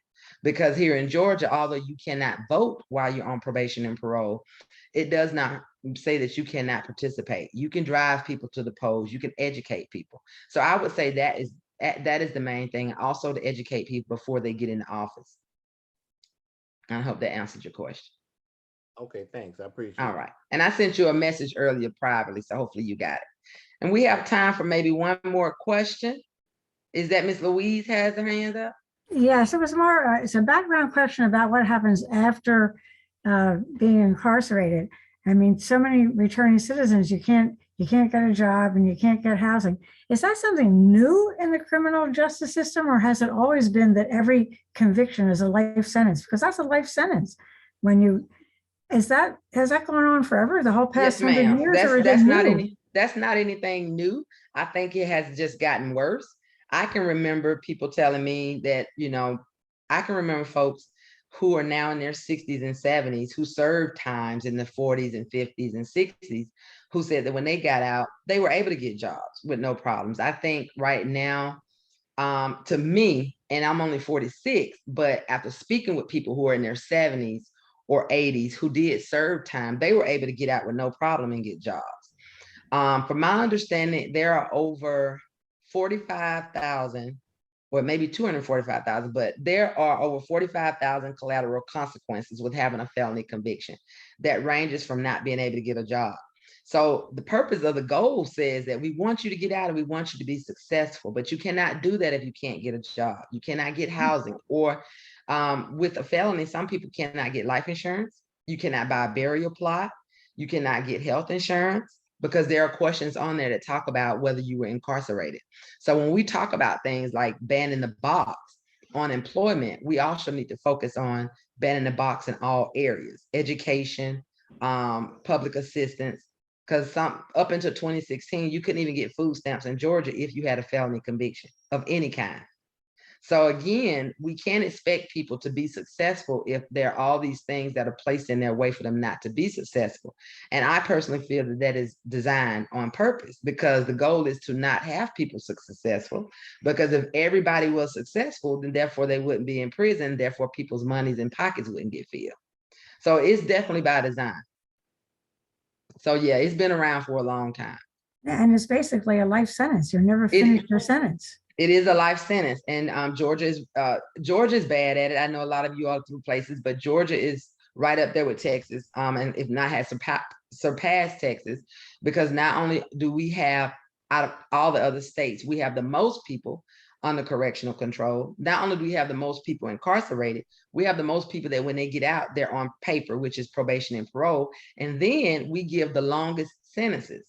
So a person can go to prison, can get 40 years or life in prison for selling $80 worth of crack. They could serve 40 or 50 years, and then they could get out and be on probation and parole for life. So if they went in at the age of 16 and get out at the age of 60 or 70, they may die on probation and never have ever gone somewhere and cast a vote. So yes, it is a lifetime punishment. And when people say prison really should be the punishment, if you're going to send me to prison, prison should be the punishment. Not getting out and being subjected to a lifetime of homelessness and unemployment and all these other collateral consequences. So I thank you so much for your question. Unfortunately, we couldn't get to the other questions, but we're going to go ahead and allow Joya to start her part, and then I'll drop the last two of my call to actions in the chat. Thank you so much, Walisha. I learned so much every time I hear you speak. It feels good that you welcome me into this space. I want to first say thank you to Dr. Elamine and the Fannie Lou Hamer branch of the Women's International League for Peace and Freedom, just and the wonderful things that you've done throughout the years and also in the state of Georgia. It feels so good to be wrapping up this year talking about issues that are mentioned sometimes on a macro level, but not really drilled down to the nuts and bolts of systemic bias and international policy and the failed integrity of our criminal legal system, as Walisha has mentioned. For those of you who do not know me, I am Joya Thornton. I am the National Policy Strategist at the Southern Center for Human Rights right here in Atlanta. My primary role is to track, design, and support legislation and litigation to end the American capital punishment system. You know, that's something that we don't really like to talk about. Well, Alicia talked about mass incarceration, and many of whom will return back to society, but I advocate for and represent those individuals that may not make it back to society. So I just want to talk about this year and how this has just been such a winning year for me and in my role and my other colleagues that I work with across the country. This year, I've served on strategic teams to end the American capital punishment system in Virginia, where Governor Ralph Northam officially signed HB 2263 into law. This abolished the death penalty in the Commonwealth of Virginia. Now, with the passing of this historic legislation, it was the 23rd state, Virginia, to abolish the death penalty in America, but it was the very first in the Confederate South to abolish the death penalty. This was a heavy lift. And when I talk to people about capital punishment and ending the death penalty, you know, there are different people who have different opinions and views, and I just want to lift that up and validate all of that. And one of the reasons why I decided to enter into this space about 8 minutes ago, and I'm seeing the time, it says 10 more minutes, 8 years ago, was a question that Brian Stevenson asked, and he said, it's not that there are any perfect victims or perfect defendants. It's not if we, you know, that person has, you know, deserves the right to die. It's do we deserve the right to kill that person? And that's something I had to ask myself over and over again, entering into this space. In Tennessee, the state legislator overwhelmingly approved a bill that was retroactive that helped death row inmates like Purvis Payne, people like Purvis Payne get back into court and saved his life because he has an opportunity to attest that he indeed lives with intellectual disabilities. And this was passed on April 26, 2021 with HB 1062. So I want to talk about also, every year I'm fueled by the spirit and soul of women who fought tirelessly for human and civil rights, like Ida B. Wells Barnett, Fannie Lou Hamer, Mary Church Terrell, Sojourner Truth. I have to lift these names up because they are an extension of the work that I do now. I want to send out some statistics really quick because I know we just have just a few minutes in this breakout space. I hope we'll have more time to talk about it. But since 1973, there have been 186 exonerations from death row. That means for every 9 people executed, 1 person on death row has been exonerated. There has been some cause for doubt when these people are exonerated, and this can be wrongful conviction, false confessions, prosecutorial misconduct, inadequate defense, withholding evidence on the prosecutor's behalf, and in many cases, lack of DNA. So the need for abolition of the death penalty is a top-down model for correcting the legal system. When I speak to people, I always encourage them, and these are my calls to actions for you, to get involved with local organizations and cohorts that are seeking to end the death penalty. Mobilize your social and faith communities to advocate against the death penalty and stop executions. and also write to your state US elected officials and get them to support anti-capital punishment bills and stop executing people in your name. They are executing people in your name. Two frameworks that I speak from are faith engagement and also critical race framework. I believe that these strategies are bipartisan. Faith engagement, because no matter how far left, right, or in the middle you lean, our faith can inform decisions and compel us to be better and to elevate our thinking. I also believe that we cannot ignore the way race and explicit and implicit bias have played an outsized role in the integrity of our judicial system. So I want to pause here because I don't know how much time we have in this room. Alicia, do you know? Dr. Elamine, are you in here? I do want to pause for questions at this time regarding the death penalty. And we can get into my presentation a little bit deeper, but like I said, I don't know how much time I have, and I know my presentation is a little bit more than 10 minutes. Joya, we leave this room at 2:55. Okay, I just wanted to make sure. So with that said, I want to begin framing the conversation with a guide for this discussion. Now, I understand that there is an ample amount of ways that we can approach the topic of the death penalty, but I would like for us to focus on this intellectual itinerary. So first, implicit bias exists in the minds of all people. The power of the prosecutor and or state's attorney in our judicial system, and race is often an indicator of who lives and who dies in our criminal legal system. State-sanctioned violence and murder throughout the history of America. So I'm going to go ahead and share my screen. Bear with me too. And I also have my two nieces. You may hear them in the background, but you know, we in the African diaspora, we are a communal people. So let me go ahead and, can everyone see my screen? Yes. Thank you so much.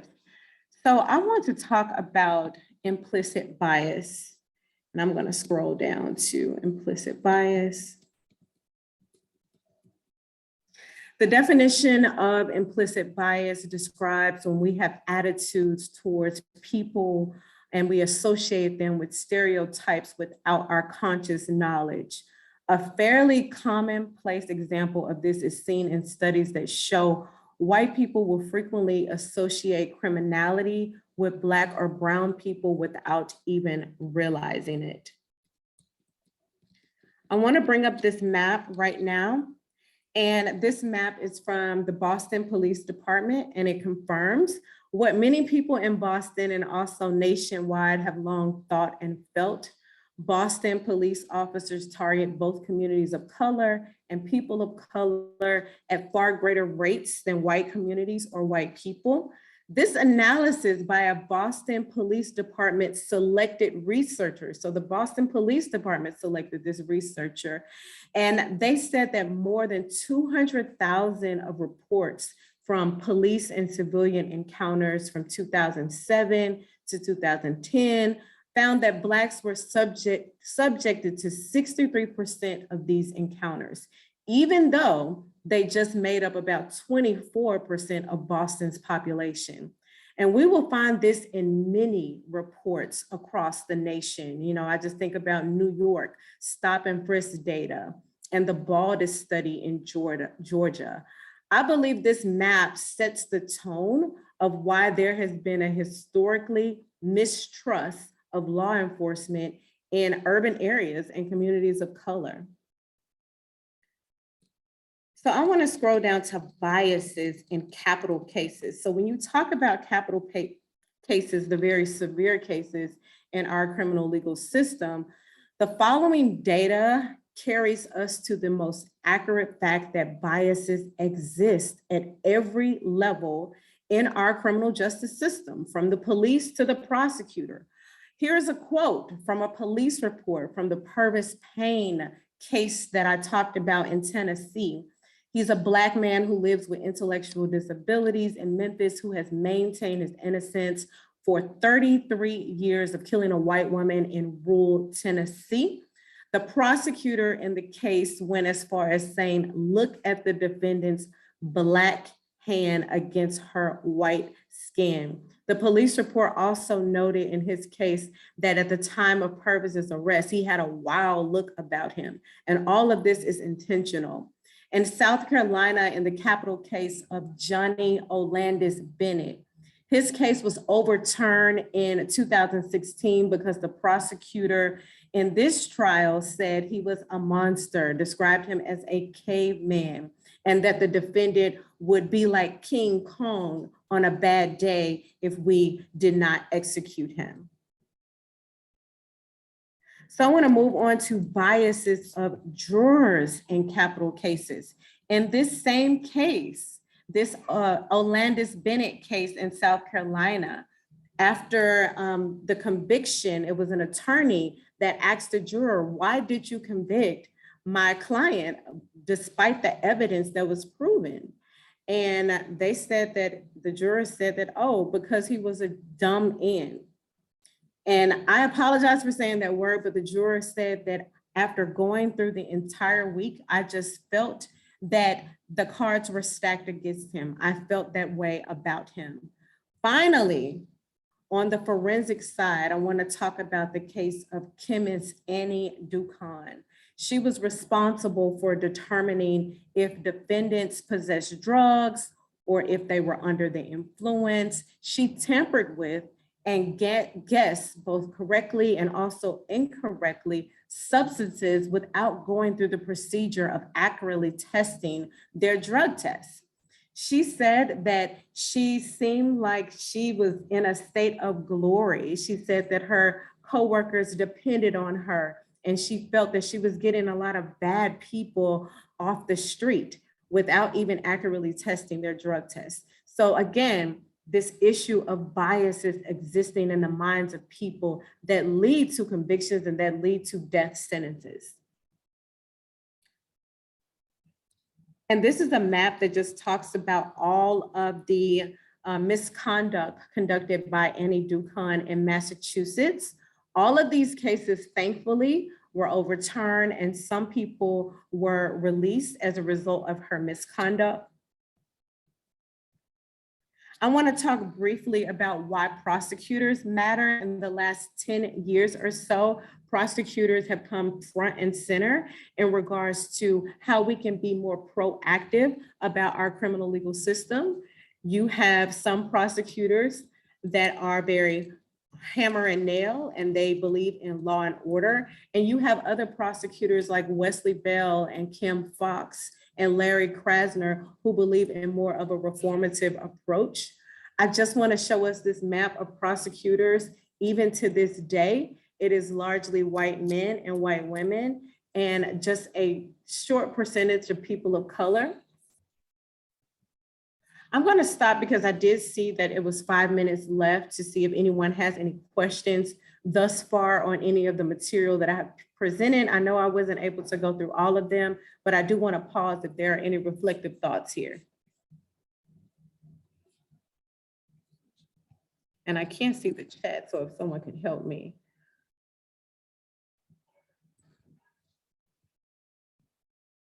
Does anyone have any questions?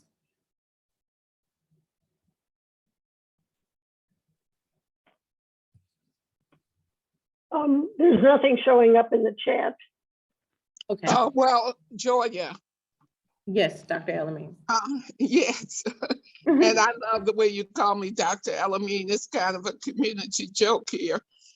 I do not have a doctorate, but at any rate, Walisha is saying that she lost connection because there are some bad storms moving in the area.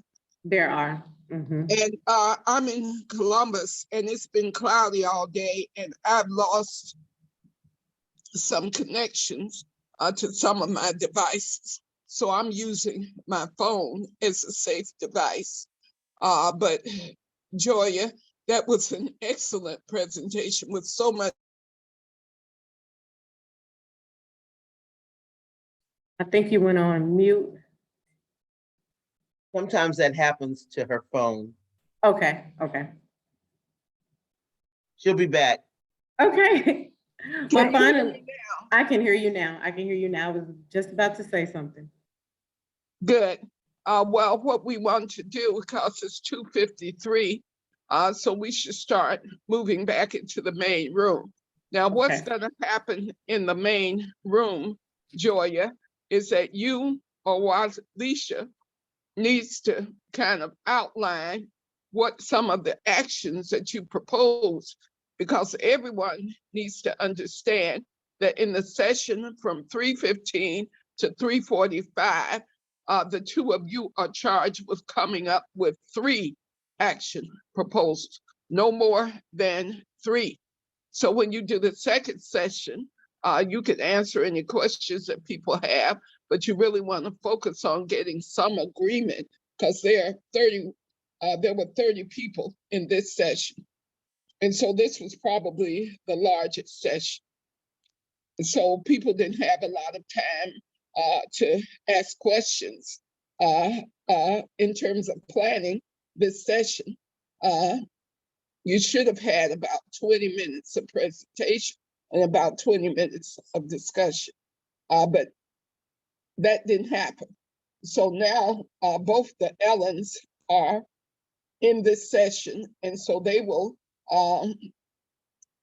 let people know that this main room, which unfortunately is being streamed, I shouldn't say unfortunately, but it's being live streamed on Facebook in 2 groups. So everybody gets to hear me saying what I'm saying from this group.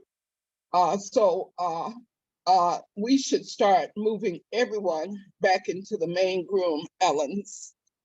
So everybody comes back into the main room so we can do a quick sum up of what happened in the other sessions and in this one, because at 3:15, the final session starts. So everyone should be moved back into this room so we can chit chat. If anybody has any questions or comments, that can still happen until everybody gets moved back into the room. So continue as if you still have the floor, Joya. 10 seconds before other people join. 6 Right, I now. think we have, I think we have about 6 seconds and people are gonna start popping back in. Well, that's okay. They'll be quiet, but you can continue talking about mass incarceration and the death penalty. Yeah, I just wanted to continue to just talk about how bias and violence was displayed in real time in the Kyle Rittenhouse trial, where Judge Bruce Schroeder, he was almost acting as a fatherly figure for Kyle Rittenhouse, who shot 3 protesters military style after the murder of a Black man in Kenosha, Washington.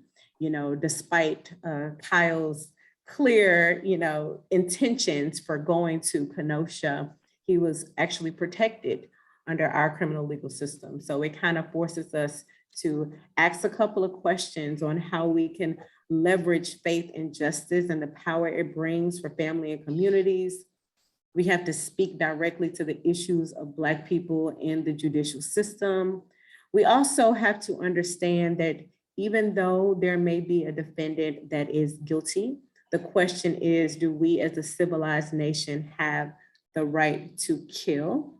And I just want to say something that Walisha mentioned, we should have allegiance to policies and not politics, and understanding that one party does not hold all of the answers to all of our solutions.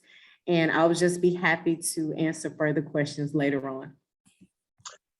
Thank you so much. I need to hear from the Allens. We have 64 people back in the main room. Is that everyone?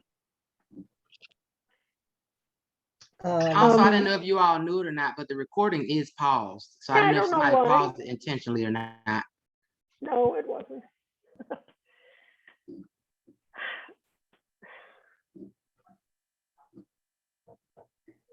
Ellen, do you need help? I need see there to be one person in charge of the recording, the main recording. I see it flashing on and off. It's because the I will be- recordings from the breakout room are still going, and if we push pause, it's now pushing pause on the main room for the cloud. So Well, breakout just doing- facilitators, I think we just have to leave it going. Yeah. Oh. Yeah, I will take responsibility for it, Ellen. Well, you don't have to let me be doing a lot of let me juggling. just say this, Ellen Thomas and Ellen Schwartz. It's important to preserve the recordings from the sessions, but it's in your control. The session of the ending mass incarceration and the death penalty is preserved by Kareem Moore. So we have that. Whatever goes wrong with the other stuff, we do have that. And I would like to hope that nothing goes wrong with the other sessions. But we really need to talk about next steps now. And when I was looking at the participants list, I did see that Akinyele is back in. So Akinyele, we want to take a kind of 3-minute report back from the UN decade. So we're going in reverse order. UN decade, treaty prohibiting nuclear weapons, immigration justice, and ending mass incarceration. So we're just gonna do a little 3-minute thing from each of the breakouts. And so I'm not sure, I expect you, Akinyele, or either Tatiana, to say what you thought came out of the breakout in 3 minutes or less. Okay, I'll try to be brief because we didn't get a chance to collaborate, but basically the discussion was around how we could do more, particularly around the question of reparations. But one question that came up is that there hasn't been a lot done about the International Decade in the United States. So we encouraged for folks to do work in their local communities and their bases, their networks around that.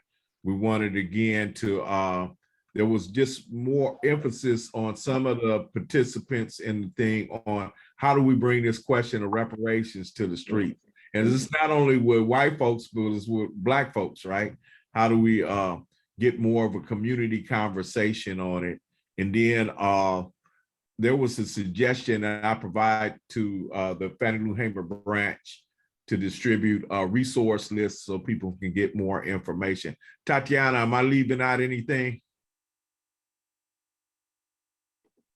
No, just the emphasis on building those relationships and planting those seeds within the minds of the folks that you interact with on a daily basis. So we're thinking of like hair salons, barbershops, grocery stores, your friends that you hang out with, you watch movies with, you go to church with. Are you all having these conversations around reparations in the UN decade? Normalizing these conversations and the livelihood of people of African descent. Well, thank you very much.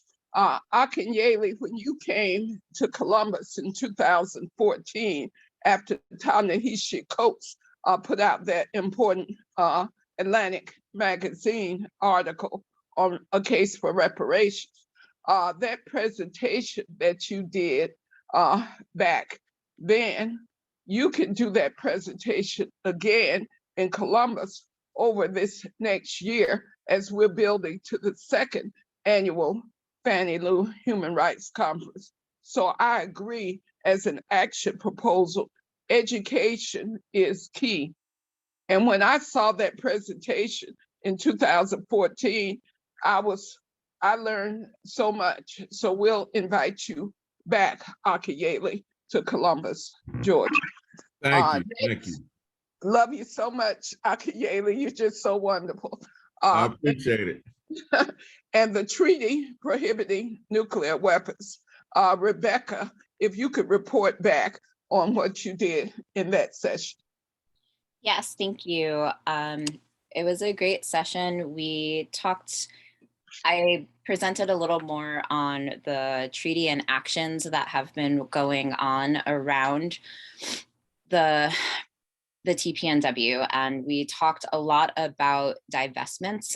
There was just a very large divestment that passed from New York City of $475 million on December 5th. So we spent a lot of time going over what that looks like and different actions.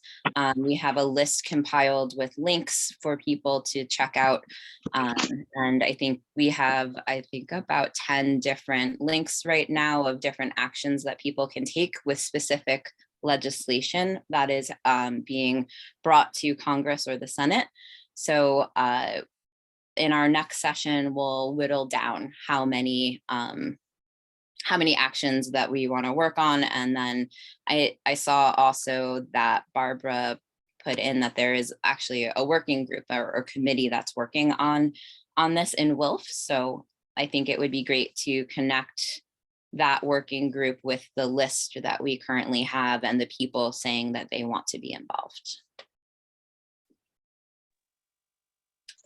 Thank you, Rebecca. In WILF, we have something called the Advancing Human Rights Committee.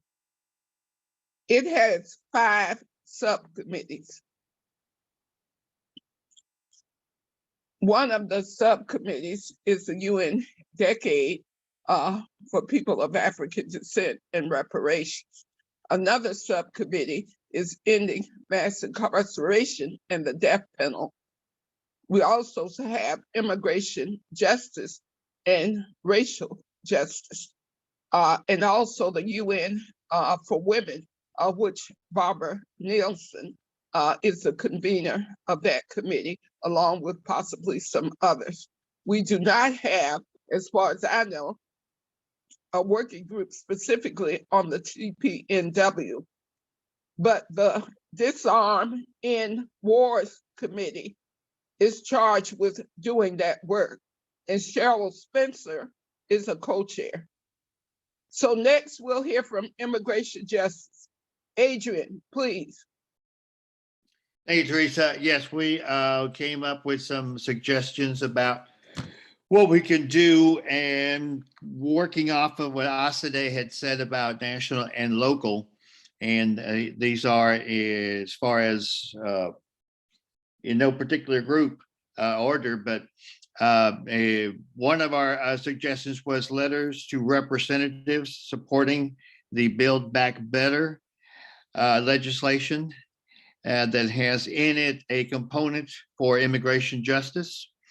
And that was one of them. The other was reaching out to the organizations that are already in WILF, like Via Campesina and the U.S. Food Sovereignty Alliance, which has 35 grassroots movements built into it, among them Black farmers and women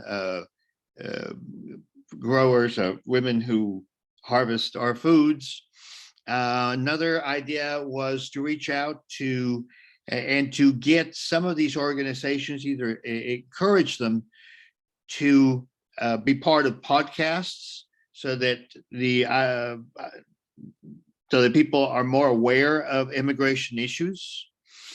Another one was writing letters to the editor, which is free, but because we have so many people that are connected now to reading newspapers electronically, that would be another way to raise awareness for what's going on with the immigration system.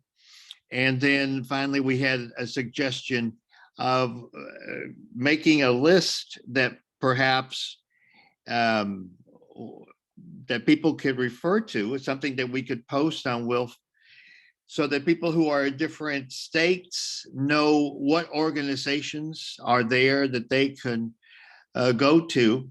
For example, in Atlanta, we've got GLAR, but not everybody knows that they're here or the work that they're doing, or Asade's organization.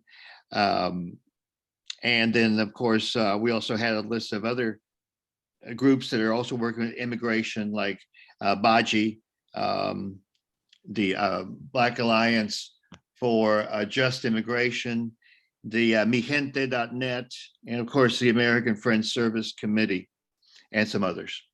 Well, thank you. Thank you. I hope that everyone else is taking care of themselves throughout the conference, because if you haven't gotten your lunch or done anything or getting your tea, please take care of yourselves throughout the conference. The facilitators for the 4 breakout sessions, 5 of them were provided honorariums. That's Akinyele Umoja, Tatiana Reese, I hope I'm pronouncing her last name correctly, Walisha Wilson, Joya Thornton, and Rebecca Irby.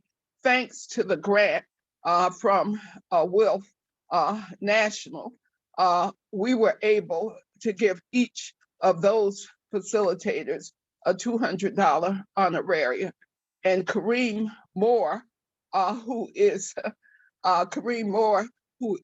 live streaming for us over these hours. He's our regular videographer here in Columbus. So he agreed to do the live streaming and make sure he preserves the recordings from the main room. He agreed to do that for $500. So for Wilf members, that is how the $1,500 mini grant was spent. And in terms of Mary Beth Gardam suggesting what we might do here in Columbus, I want people to understand the intersection of mass incarceration and immigrant detention. So we will let Walisha Wilson speak to that because she spoke to it in the session on ending mass incarceration and the death penalty. Walisha, are you with us? Yes, we spoke on the massive numbers about there being over 2 million people currently incarcerated in the United States, and the United States being the only country that incarcerates that many, the most people, and how, like you said, with the intersectionality of mass incarceration as it relates to unfair sentencing laws, long sentences, particularly to individuals who are Black and brown, and how that also plays a role in the death penalty. And I think Joya spoke also on the Kyle Rittenhouse case in Kenosha. And we all know that had that been a situation that was reversed, and had it been a Black person that shot up 3 white people, they would probably be facing the death penalty. So we just talked about how the injustice of it all, and how we can all get involved at a local, statewide, and national level to end mass incarceration, because it's entirely punitive, and a lot of it is not really based on getting people rehabilitated and getting people on the right paths in a healthy way, but simply to focus on a profit-driven system as it relates to incarcerating individuals, the bail system, as well as death penalty. And so we just wanted to engage individuals, give folks those numbers, give them the visuals as to how mass incarceration impacts us all. It doesn't just impact individuals who are in prison, it impacts families. And profits are made from all ways, not just incentivizing those beds to incentivize people to be incarcerated so that the states can make profit, but it can literally put families in debt, because phone calls and we talked about briefly about how Virginia is charging people up to 5 cents to be able to read out of a library that should be free. And so these were some things that we're going to be excited and talking about when we go into the next section, when we give those action plans as well, how you can be engaged on how you can work towards ending mass incarceration and supporting local, statewide, and national efforts to end mass incarceration, abolish the death penalty, and ending cash bail and long sentences. Walisha, I do not want you to lose sight of the purpose to come up with the action proposals. And what I was asking you to tell about now is how action proposals to end mass incarceration overall link with ending mass incarceration of immigrants. So immigrant detention and mass incarceration, there's a real link there. So we're at the point where we need to move into the final session. And when we come out of the final session at 3:45, we're going to have a bit of a musical interlude. And in mass incarceration and the death penalty will remain in the main room. But we really need Walisha and Joya to make sure that you come up with only three action proposals that people agree with. So you don't need to do any more presentation, I think, in this breakout, but you really need to focus in on action, because everyone has to pare the actions down to 3. You can bring no more than 3. So you need to try to get some agreement from the small group that you'll have on 3. So I just want to be clear about those instructions. So we have 63 people who are still with us. So everybody gets to choose their own breakout. And the main room is ending mass incarceration and the death penalty. So are we moving people into their rooms, Ellen's? I've reopened the rooms. And people can, again, choose their room to go into. Yeah, because if you stay in the main room, in 1 minute, Walisha and Joya are going to start getting to the action proposals. Right, so if you have a problem getting into your breakout room, post it in the chat so you don't interfere with the ending mass incarceration. Yes, because in 1 minute, it starts in the main room. Ellen. And post it to everyone so that either Ellen, the other Ellen or I can do it. Okay, great. Well, Walisha and Joya, you have 30 minutes in this session to come up with 3 action proposals. So Okay. nobody should be on the screen but Walisha and Joya. And Barbara's saying that she's not able to get into, she's not seeing anything pop up about a chat room. Barbara, you may have just moved what was there to another spot. I did that, but it's there.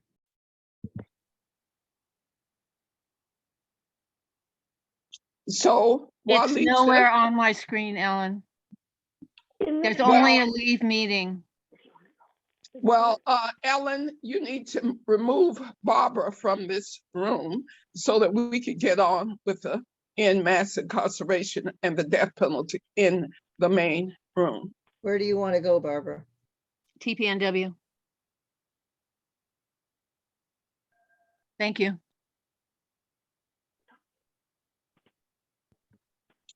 Walisha and Okay. Joya, are you there?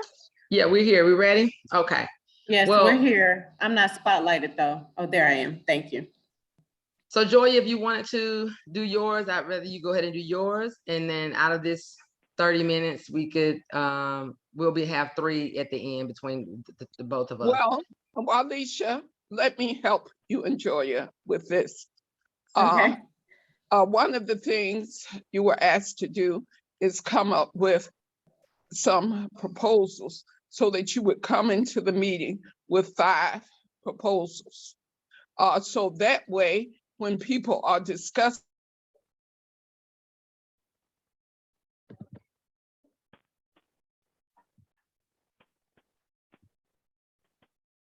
Teresa, we can't hear you. I don't think. proposals, Joya. And do you have action proposals, Walisha? Yes. Yes. Okay, well, if we could hear your action proposals. Sure. I'll go ahead and start, Walisha, if you don't mind.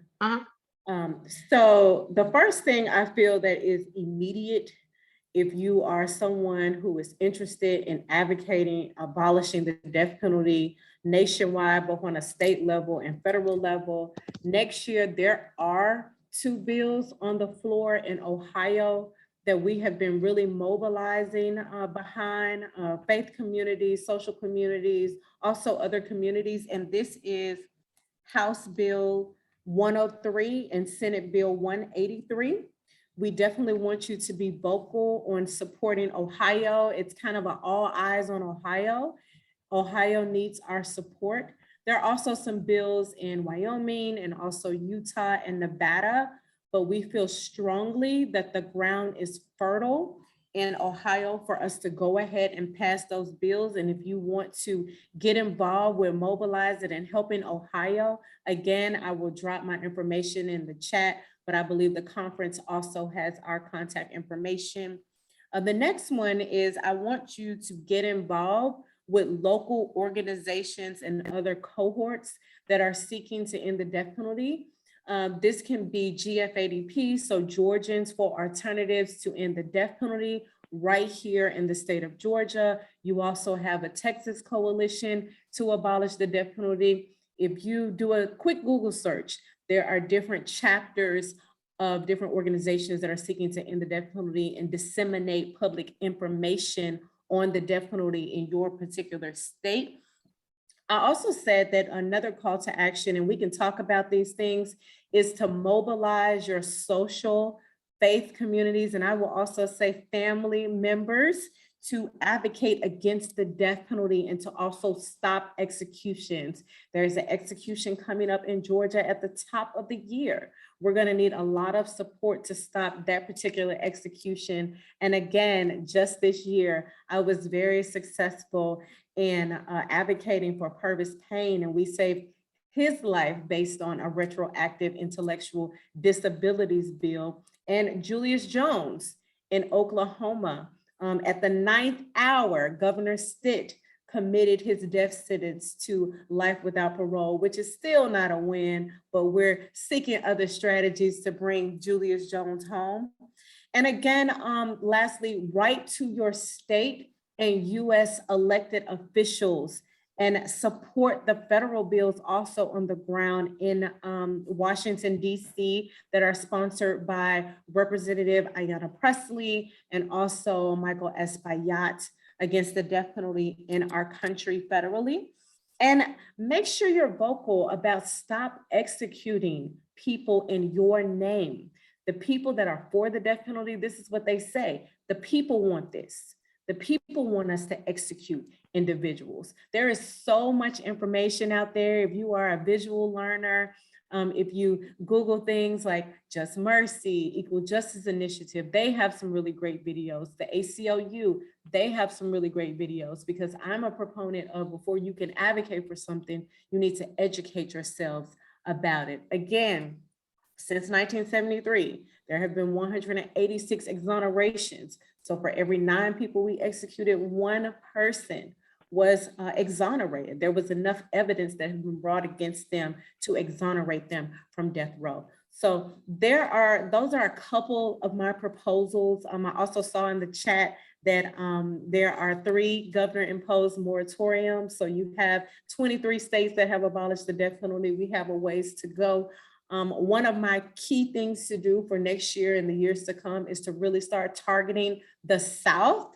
The South has a very, very deep attachment to death.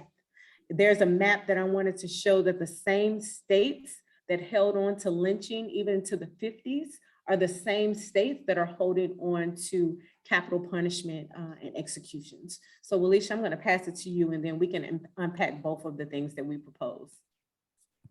Well, Walisha. Yes.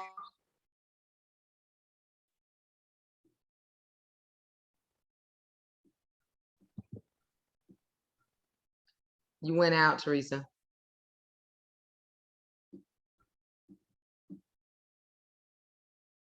Issue of reentry and ending recidivism.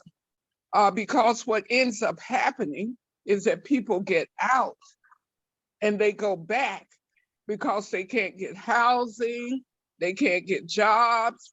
And so those are some action proposals that have to be on the table for ending mass incarceration. How do we respect returning citizens and provide them with what they need in the way of jobs, housing, and education? So I'm putting that out there as an action proposal on reentry. Go ahead, Walisha. Well, I appreciate that. I know you went out for a little bit, but the gist of it is that to have an action proposal around reentry. And of course, one of the action proposals that I always tell people about is something that I actively do myself, is I only support businesses, or I do my best, because sometimes, you know, there are businesses that you have to deal with that are not background friendly, but I am very intentional on where I spend my money. And so I ask people, whenever you go shopping, whether it's grocery stores, whether it's gas stations, whether it's restaurants, whether you're looking for a plumber or a roofer, to only spend your money at places that support the hiring of people who are returning citizens.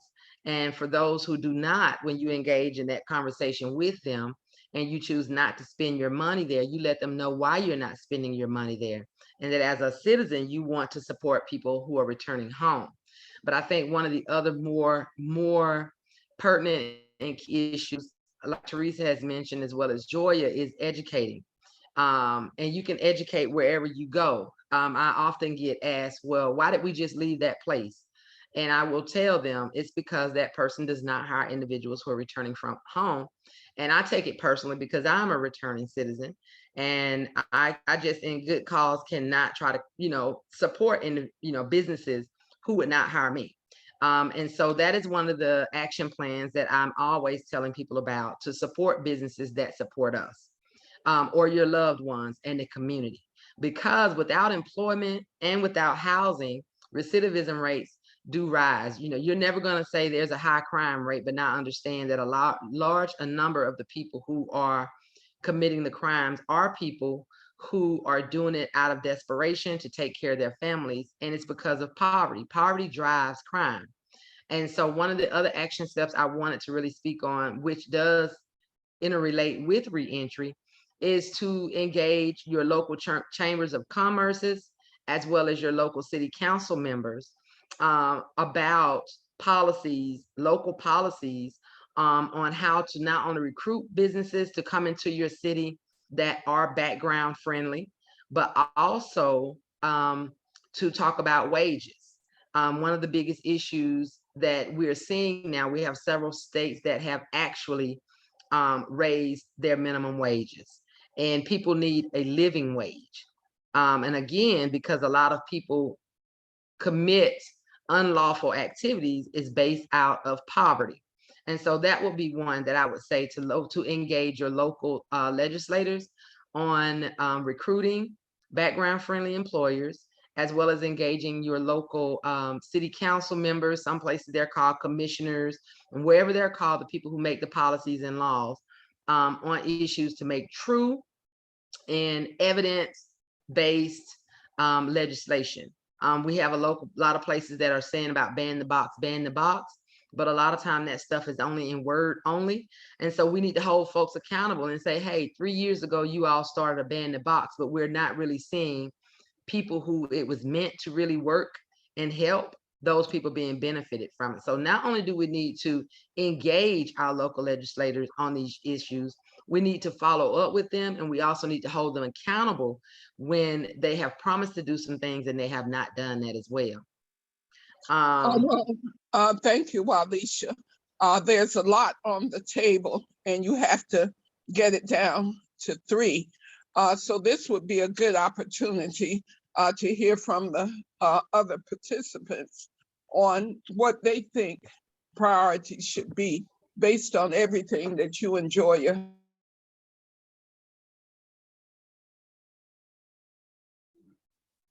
Do you want us to raise our hand, or you just want us to chime in?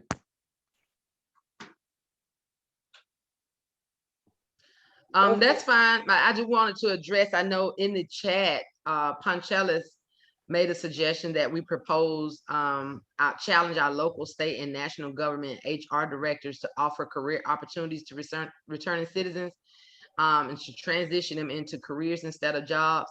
And on a local level, a lot of states are doing that. However, there again, like the 13th Amendment, there's a loophole. Employers only get, Well, Alicia, please, okay. dear sister, we can't continue to do the presentations at this point because I think people in the breakout session now have to have a chance to say what they think about the proposals that you and Joya laid out, so we can have a little bit more kind of democratic input. And Okay. something sounded like I heard a man speaking. So whoever that person is, did he want to speak now? Yes, this is General Parker. I wanted to piggyback off what she was talking about, the minimum wage. I agree with that, but I think it should go further because this would go towards ending mass incarceration, because she spoke earlier about this system is driven because of the slave wages and the free and cheap labor. But if you pay people who are incarcerated at least a minimum wage, that would do away with a lot of these private prisons and a lot of these private companies making money off of slave wages, paying people slave wages. Because my bills don't stop when I got locked up. You know, my child support and everything else still kept going. So why should my pay be reduced for the same work that I'm doing with people out here, firefighters and everybody else? You know, so if we're doing the work, we should be able to get the same pay. I think that's one of the things we need to work on. Well, clearly, Walisha and Joya, what's standing out is increased employment opportunities and living wages. That could be a general proposal of the three. So I'll let you continue working to pare down the proposals. Go right ahead. Yes, I would like to, in the chat, a couple of us have mentioned felons, former felons' right to vote once they're not under supervision. And also we need to set up in the communities, in all of our communities, programs to help people reintegrate into the community through social services, information on job training and other materials to give them the tools and the community support. That's all. Thank you so much, Judy. And if you don't mind, Ms. Elamine, I do want to lift up something Walisha said, and I mistakenly said at the beginning of one of my presentations, for us to avoid using language like inmate and felon and use more positive language as currently incarcerated person, returning citizen, or person on probation. I'm not above correction. We definitely have to make sure that we're continuing to elevate better terms to humanize individuals. So I certainly agree with you and the gentleman before you. Yes, and thank you for that language adjustment, which is so critical. People returning to public life. Thank you.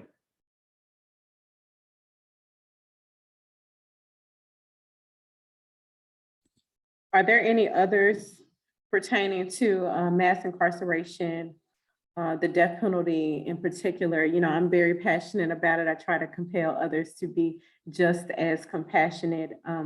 Reverend Vaughn mentioned early on that narratives and stories compel us. I want to lift up the story of Sabrina Butler in Mississippi, who was charged with killing her son. And she was on death row for about 8 years before she was actually exonerated. So there's so many stories. I talked about Purvis Payne, Julius Jones. I want to compel us to go out and learn these stories of individuals, of the humans that are living inside, that we can advocate for, that we can share a post on social media. That's one post that you could take away from sharing your lunch. You can post about Julius Jones or Purvis Payne.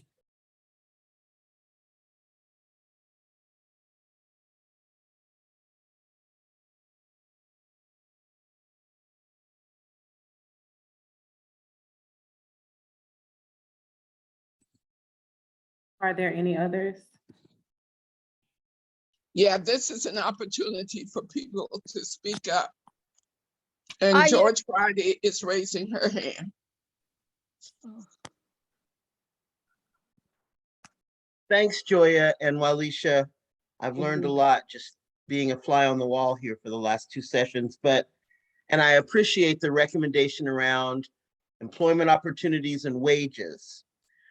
But what you just mentioned a second ago, Joya, about putting something on your social media, the different ways we get the information out in the education, what's your recommendation around, education? I could hear that you clearly understand it's got to fit in with what someone usually does in their life. And I do remember earlier you said something about barbershops and public places. And so I'd like to hear the recommendation that's connected to education. Thank you. Sure. And I also see another hand, Ms. Haber. I guess I'm saying this correctly. I see your hand, but we have to meet people where they are. Within the last 2 years, we have been on quote unquote quarantine. Those of us have quarantined more than others. People are online more than they have ever been before. So on the internet, on social media, I urge you to share different information. One of my go-to places as a central hub for information is the Death Penalty Information Center. I'm going to drop their website. They have such high quality original research that they produce every other month in regards to the death penalty, whether it's race in the death penalty, intellectual disabilities, fiscal responsibility, different states that have policies and laws and bills that are on the floor. So I encourage you to visit DPIC. That is so important. But again, like, you have to know these stories yourself. I'm able to speak about Purvis because I've spent so much time not only with his family members, but again, reading his case and reading the stories. And make sure you get your information from multiple sources, not just one source. And I would say the Death Penalty Information Center is the #1 unbiased source to get information regarding capital punishment. Thank you. I think Odile had a hand. Yes, can you hear me? Can you hear me? Yes, we can. Yes. Okay, in the fall, there were some movement of people going in their car around prison. And it happened in Chicago, and it happened also in Sacramento. And I believe in Sacramento, I have a friend, Susan Pelican, who was shot at while she was going in a demonstration around the prison. She didn't die, she was wounded. The bullet went into her head, but she's okay now. But it's a kind of thing that really discourages people from being a demonstration.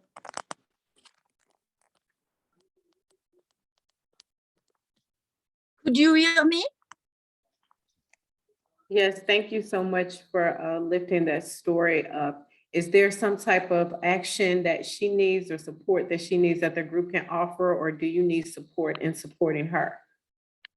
No, I did support her in the fall, and I don't know what's happening now with her. I don't know. I have not called her back recently.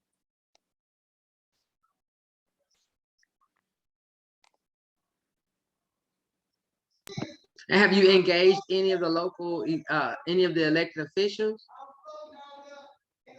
It was in California and I am in Michigan. So I didn't engage anyone at that time. Definitely make sure you do that. Odile, if you can contact me, I would try to get some things going on in the San Francisco Bay Area for that. Judy Adams. Who is speaking? Judy Adams. Judy Adams, okay. I can look up your email also to write to you directly. I'm sorry, I had to go on my phone because my It cut me off the Zoom when I changed room. And now Okay, I'll contact you. Yeah, thank you. I'll get you two in touch with each other. Let's get back to picking the 3 action items for presentation for the whole group to work on. So right now, since we have about 8 minutes left, my main action items, I think we would leave the other 2 to Joya for the death penalty, but my main action item would be with the proposal that Teresa focused on, which would be reentry and working on the economics of it. And with that, like I said, would be to engage your local elected officials on policies, bringing on making your communities more background friendly in the policies that they make on a local level regarding employment and housing. And not only to just engage them, follow up with them, and also hold them accountable when they do not go back with what they're doing. So I think that is one of the biggest ones. Anything that's related to employment, housing, and employment could be broken off as well with the minimum wage, or only hiring individuals in certain fields. Anything that has to do with the employment. A lot of places will not hire people with records in office settings and things like that. So just engage your local elected officials, statewide officials, and federally. But like I said, a lot of the meat and potatoes is at the local level. And I would definitely, that would be my action item regarding reentry, because recidivism is one of the biggest problems that we have, and that's due to people not having living wages. And not even just the living wages, you got to start with the opportunities of being able to get a job first, and the opportunity to be able to get somewhere to live at first. Everybody deserves an opportunities to thrive and to take care of themselves, and everybody deserves housing. And so being free is not really free when you're unemployed and you're homeless. And so that is what my action plan would be on that reentry level, as far as ending mass incarceration, because all of that ties together with the recidivism, and that definitely ties with the lack of housing, employment opportunities, and entrepreneurship opportunities. So that's what I would encourage you to do, and that would be my action item. We have a hand raised. It says Robin Lloyd, but it doesn't look like Robin Lloyd. You want to unmute yourself? Hi, can you hear me? I'm Charlotte Dennett. I have no idea how I suddenly became Robin Lloyd. Robin, are you there? I don't know. Anyway, I just wanted to add something that's going on in Vermont. It's a new program in the women's prison, and a colleague of mine, Cheryl Dersh, really worked for years on this. It's a program that's called Step Out, and it trains women while they're in prison in entrepreneurship. It takes them through a whole set of stages of what they need to do when they get out of prison. If they want to start a new business, and they can choose whatever it is that interests them. And it's based on a program through Mercy Corps in Oregon. The recidivism rate has gone down, and the whole idea is that it empowers women, because otherwise they're just treated as chattel. White women, Black women in Vermont, it's a revolving door. There's no jobs for them when they get out, and then they get into drugs, and then they come back in. Most of the reasons for them being incarcerated are drug related, sadly. And so the women have embraced it very enthusiastically. It's a program that treats them as human beings, that understands, that have dreams and visions. They want a good life, they want good paying jobs, and it helps them along the way. So I couldn't get access to the internet for some reason, other than this, or I would give you the link. But I think if you Google Step Out or Step Out Vermont, you'll find the program. And we're very hopeful that this will change recidivism. It's hopeful. Thanks.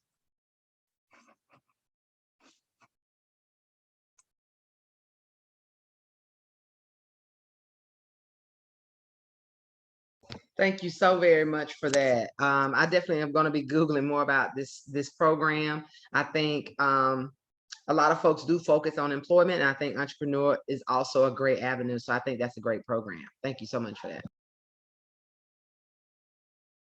I just put the link in the chat.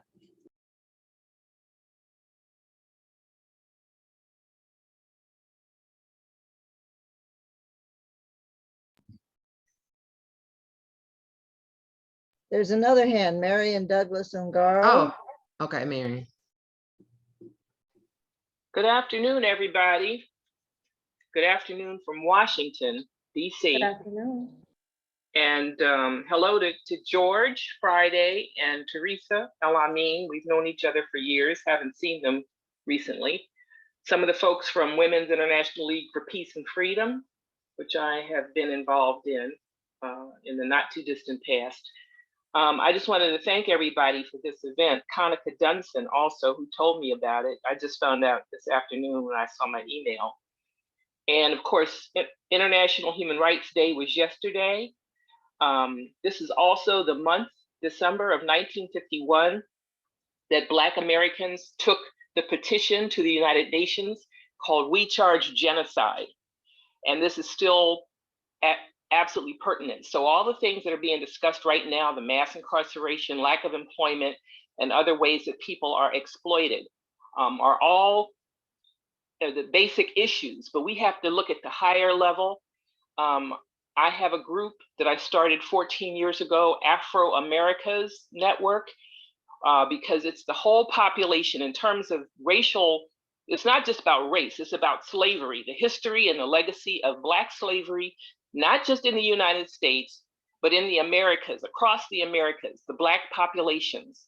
And because if you go country by country, some of the same things that you all are talking about right now is exactly what's happening with other Black women, other Black populations across the Americas, whether it's Peru or Brazil or Jamaica, etc. So I'm glad to see this. And also this month, December of I think it was 1855 in Missouri is when they lynched a 19-year-old Black woman who had 2 children and was pregnant. She had been sexually assaulted deliberately by this white man who had purchased her for sex. Her name was Celia. The book is called Celia a Slave. It's a history book, not fiction. But Professor Melton McLaurin from North Carolina, he wrote this book, Celia a Slave. And we should remember, those of us, especially US slavery descendants in this group, other people should know about it too. Because what we're dealing with is not just these individual problems, because it's not just even people with black folks with PhDs, Black people with money and stuff who lose their resources because they're targeted on basis of race and also our history. The fact that those of us who were enslaved here in the United States, there's something that's owed to us that we have to deal with. That's not for anybody else but the US slavery descendants. So I'll stop with that and thank you all very much. And I look forward to all the follow-up. Thank you.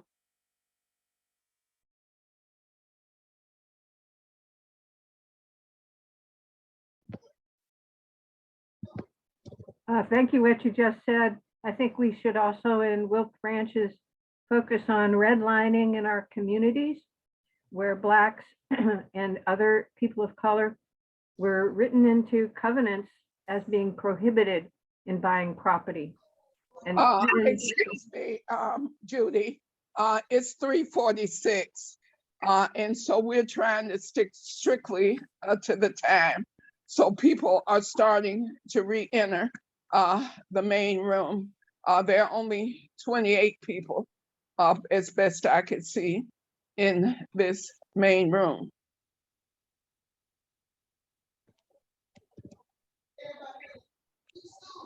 We're at 40, 50. So I think we have about 63 people left in the conference. So for these 15 minutes or less, at 4 o'clock, we will return to the session and the facilitators will get 5 minutes each to report on what came out of their breakout sessions. We will start with The UN decade, 5 minutes. TPNW, 5 minutes. Immigration justice, 5 minutes.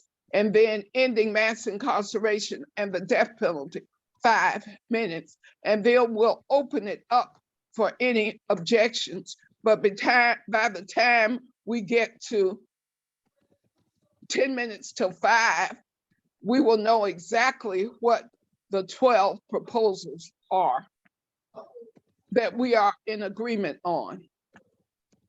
And then I will tell about the next steps.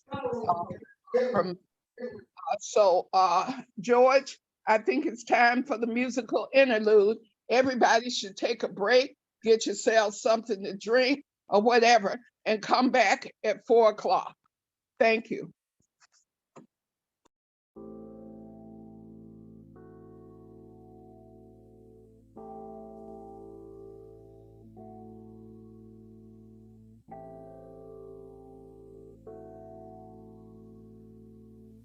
Back when Eisenhower was the president, golf courses is where most of his time was spent.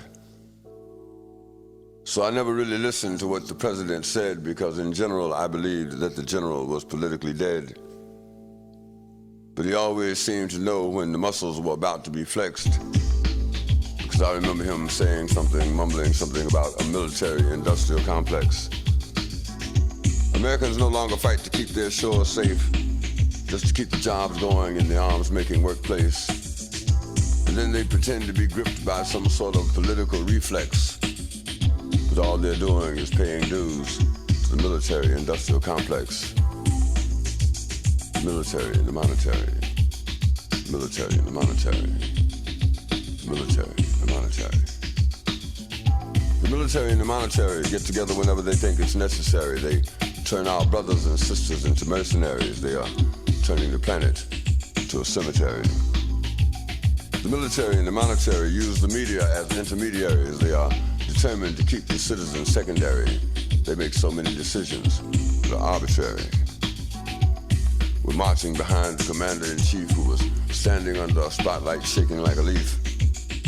But the ship of state had landed on an economic reef, so we knew he was going to bring us messages of grief. The military and the monetary were shielded by January and went storming into February. Brought us pot-bellied generals as luminaries. 2 weeks ago, I hadn't heard the sumbitch. Now all of a sudden, he's legendary. They took the honor from the honorary. They took the dignity from the dignitaries. They took the secrets from the secretary, but they left the bitch, an obituary. The military and the monetary from thousands of miles away in a Saudi Arabian sanctuary had us all scrambling for our dictionaries because we couldn't understand the fucking vocabulary. Yeah, there was some smart bombs, but there were some dumb ones as well. Scared the hell out of CNN in that Baghdad hotel. The military and the monetary, they get together whenever they think it's necessary. War in the desert sometimes sure is scary, but they beamed out the war to all their subsidiaries, tried to make it so damn insane a worthy adversary, keeping the citizens secondary, scaring old folks into coronaries. The military and the monetary from thousands of miles in a Saudi Arabian sanctuary kept us all wondering if all of this was really, truly necessary. We've got to work for peace. Peace ain't coming this way. If we only work for peace, if everyone believed in peace the way they say they do, we'd have peace. The only thing wrong with peace is that you can't make no money from it. The military and the monetary, they get together whenever they think it's necessary. They've turned our brothers and sisters into mercenaries. They are turning the planet into a cemetery.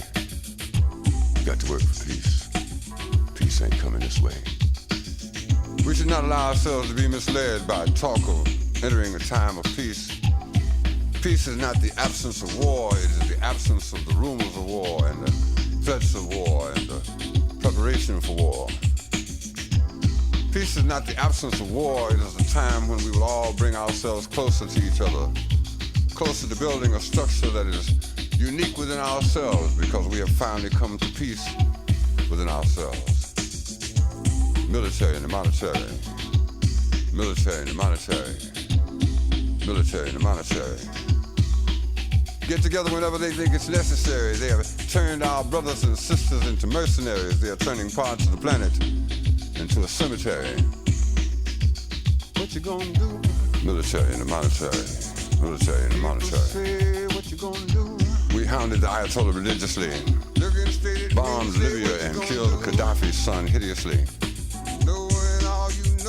We turned our back on our allies, the Panamanians, and saw Ali North selling guns to the Iranians. Watched Gorbachev slaughtering Lithuanians. We better warn the Amish, they may bomb the Pennsylvanians. Military and the monetary. Get together whenever they think it's necessary. They have turned our brothers and sisters into mercenaries. They are turning the planet into a cemetery. They got folks out there working for war. 2, 3, 4. Make a whole lot of money, start a little trouble, it's a war. Turn this planet into north and south, it's a war.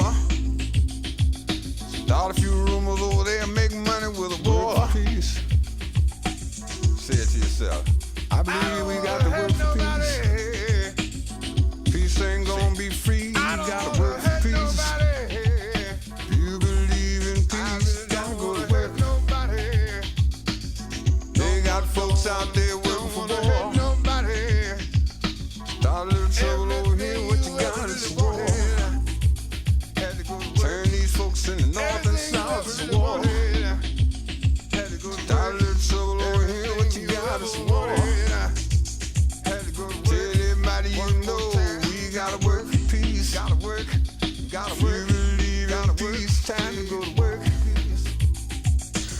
I don't want to sound like no late night commercial, but it's a matter of fact that there are thousands of children all over the world, in Asia and Africa and in South America, who need our help.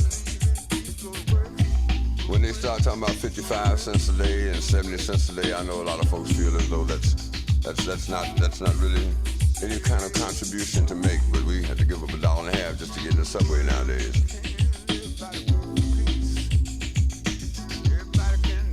So this is a song about tomorrow and about how tomorrow can be better if we all, each one reach one, each one try to teach one. Nobody can do everything, but everybody can do something. Everyone must play a part. Everyone got to go to work.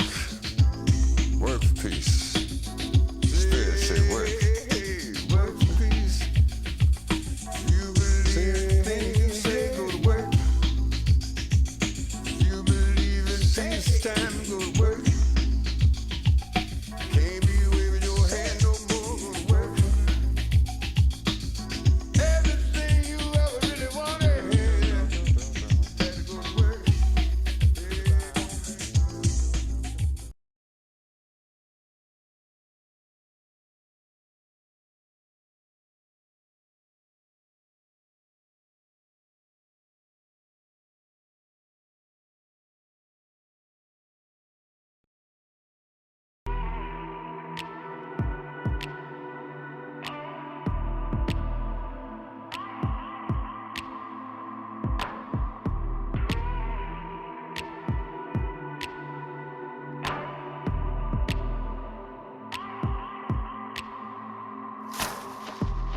What if Martin didn't stand up?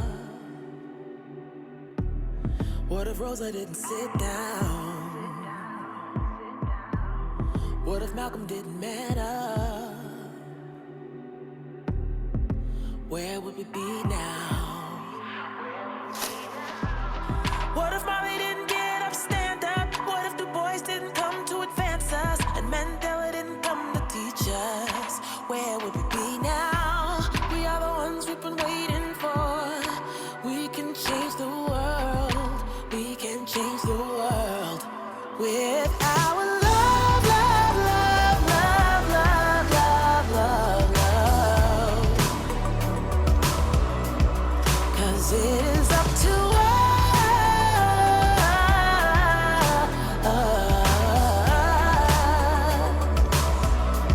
We are the ones we've been waiting for. We can change the world. Our love can change the world. We can change the world with our love, love, love, love, love, love, love, love. Our love can change the world. What if Maya didn't and speak out. What if Langston Hughes didn't write it down? What if Josephine Baker didn't dance it out? No. Tell me, where would we be now? What if Sojourner never told the truth? Or Ida B. Wells never printed the news? Harriet never went underground. Where would we be now? We are the ones we've been waiting for. We can change the world. We can change the world with our love, love, love, love, love, love, love, love. 'Cause it is up to us.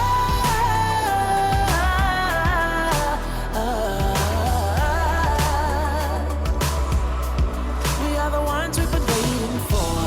We can change the world. Our love can change the world. We can change the world with our love, love, love, love, love, love, love, love. Our love can change the world. Me too, I matter, you matter, we matter. Together we are love. Me too, I matter, you matter, we matter. Together we are love. It's gotta be all of us to stand up and speak out with all of our love. Love, love, love, love, love, love, love, love. 'Cause it is up to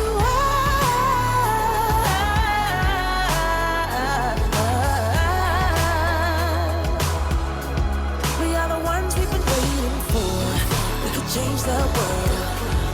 Our love will change the world. We will change the world with our love, love, love, love, love, love, love, love. Our love will change the world. Oprah, Kamala, Ava, Tarana, and Lena, Serena, Viola, Oprah, Patrice, and Alicia. You and me are the chosen. Right now, this is our moment. We are a people of motion.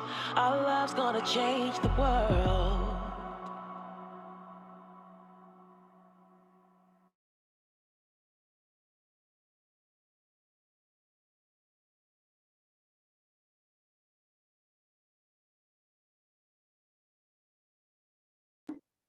Thanks, everyone. It is 4 o'clock.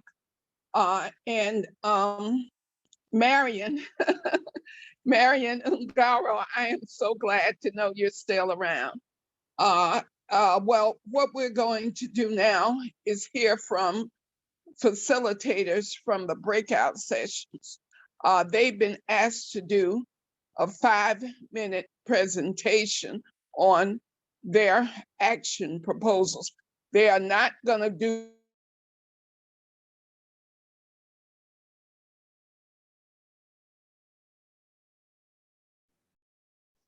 We lost your audio, Teresa. We heard they're not going to do presentations on the topic area. They are strictly going to tell on the action proposals. And so, George, you're the timekeeper. So when they've been speaking for 3 minutes in a topic group, then you give them the 2-minute warning. And then you mute them when they're done. And we'll go that, so we'll have 20 minutes of that or so, and then we'll have the last few minutes for discussion and final proposals to know that we're in agreement and what the next steps are. So we will start with the UN decade. Come on, Akinyele, Tatiana, your 5 minutes starts as soon as you start speaking. Thank you.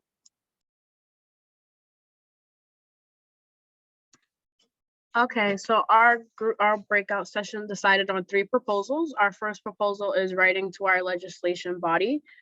So some notes that we had was, who should we include? Does your current representative support HR 40 with a link where you can find out where you live and if they do support HR 40?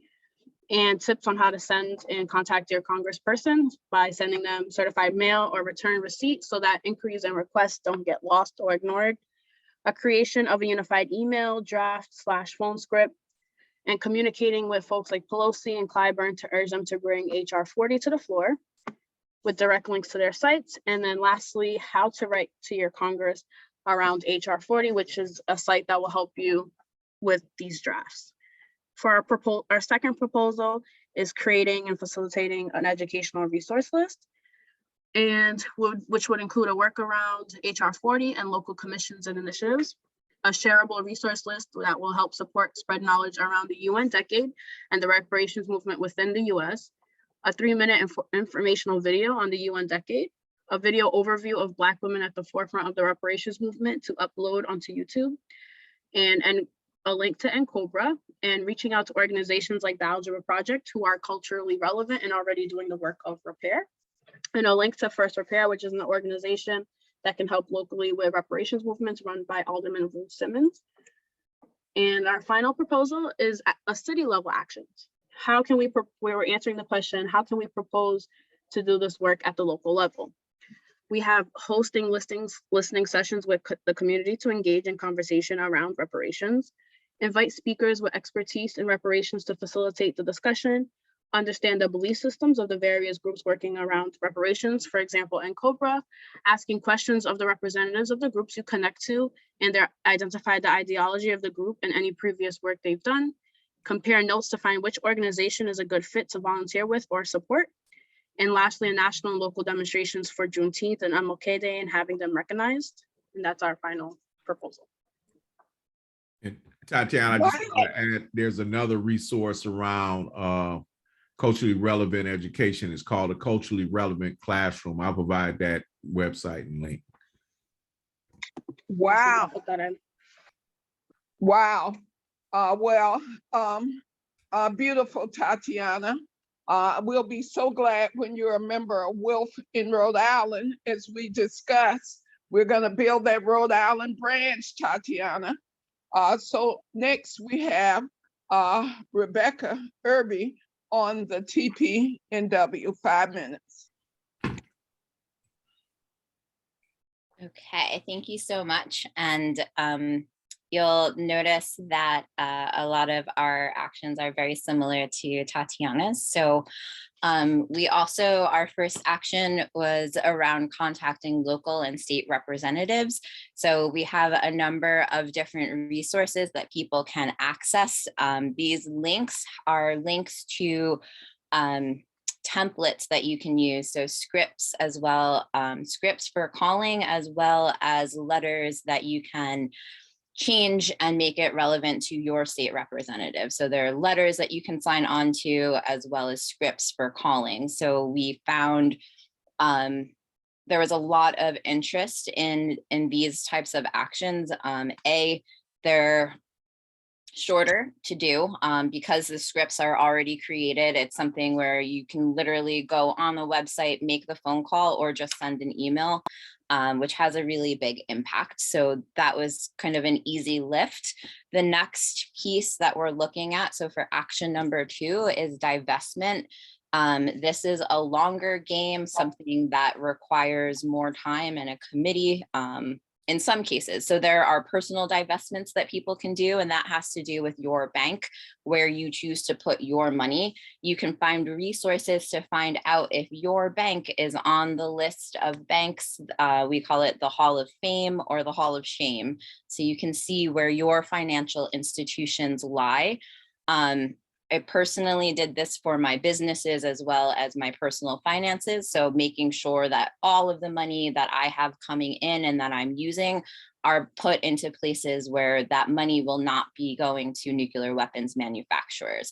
So that's something you can do personally. As far as cities and states and institutions divesting, there's also incredible information on this website about divestments and how you can start a campaign. We've mentioned earlier, New York City just completed their divestment campaign of $475 million out of their pension funds. So that model will be forthcoming, but there are other examples from other cities and large institutions if you want your branch or committee to start working on something like that. It is a long-term project. A short-term project that is coupled with this idea of divestments and contacting our local representatives is also creating awareness building. So something that we can all do is bring up and bring awareness around the TPNW, which is the Treaty to Prohibit Nuclear Weapons. So the first anniversary is January 22nd. So we're asking that folks just put something on their social media, put out a newsletter, create something that brings awareness to your circles and to your networks around the importance of the TPNW. So when we look back and we talk about contacting representatives, it's important for them to hear from constituents. So that's why you need to have both. If we're going to work on divestments, we're going to work on these bills, there also has to be awareness building happening simultaneously, because those representatives, they'll come back and their pushback is always, I haven't heard this from my constituents. So that's the piece where it's twofold. Working on the legislation, working on policy, working on divestments, and then building awareness. So those are our three actions. And there are a number of resources available on this document, which we'll share with everyone. Thank you. Thank you, Rebecca. And Rebecca is one of our new members of WILF in the Detroit branch. So part of the strategic approach to doing the conference is building membership in the US section of the Women's International League for Peace and Freedom. So if someone can drop the website link in the chat so that people can go to wilfus.org and join like Rebecca did a couple of weeks ago. So next we have immigration justice, and that will be Adrian and Samantha. Do you have your three action proposals?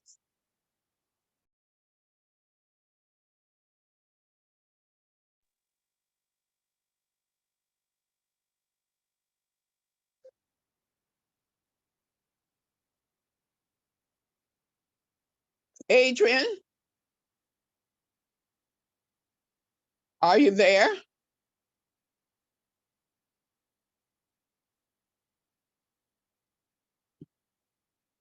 It looks like Adrian and Samantha, where are they? Ellen, where are they? I don't see Adrian's name. And I'm looking, I don't see Samantha either. Oh, there's Samantha. So Samantha, what are your three action proposals? So I don't have visual, but what we came up with first of all was also contacting our representatives. We posted a link for that. Contacting our senators to support the Build Back Better plan, which is incorporating some help for immigrants, for immigration reform. So there was a automatic letter. All you have to do is sign on, and you can fill it out, and the letter would automatically go to your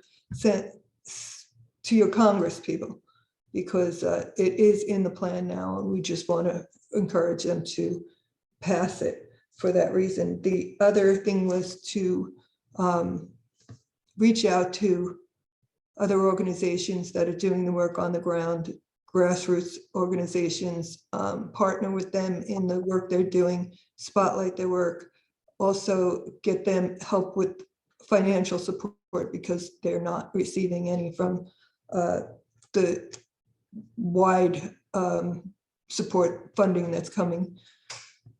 I'm sorry, Adrienne, are you here? No, I'm sorry. I didn't write everything down that he said. Mary, do you want to take this? Well, the third one was a unique one, and building our and ties in with our wanting to collaborate, and that's building the infrastructure for your for podcasts and getting that social media out with those people who, as we mentioned, the second one, are grassroots movements. We, for instance, WELF is a member of the U.S. Food Sovereignty Alliance, and that has about 35 grassroots movements, including Black farmers and Latinx and field workers, indigenous communities who are working and connecting with them and interviewing them. So the podcast, yes? Yeah, we need to move on to the next topic. But if you were saying that podcast was the third proposal, thank you very much. So if we could move on, I don't know what happened to Adrian, but if we I'm could. back. Sorry, my internet dropped. I'm back now. Yeah, the storms are raging here in Georgia, so I figured it was something like that. Well, I don't know how much you heard, but Samantha did go through the three proposals. So in the discussion time in the second part of this hour, you can add comments, but we're gonna move now to ending mass incarceration and the death penalty so they can do their 5-minute action proposal presentation. So Joya and Walisha, are you there? I'm here. Joy, are you there? I'm here. Yes, I lost the video, but I'm definitely here on audio. Well, okay. Yeah, the storms are hitting in Georgia.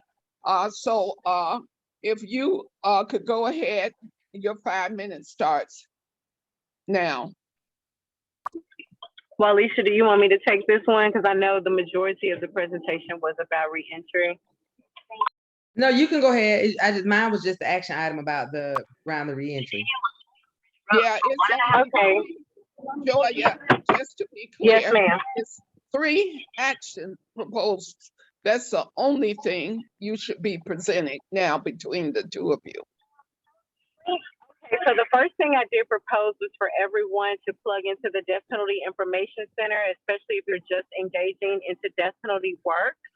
We also talked about getting in contact with our state U.S. officials about the federal anti-capital punishment bill that's on the ground, and also supporting other states like Ohio that have HB 183 and SB 103 on the floor as of next year as low-hanging fruit for us to end the death penalty in Ohio.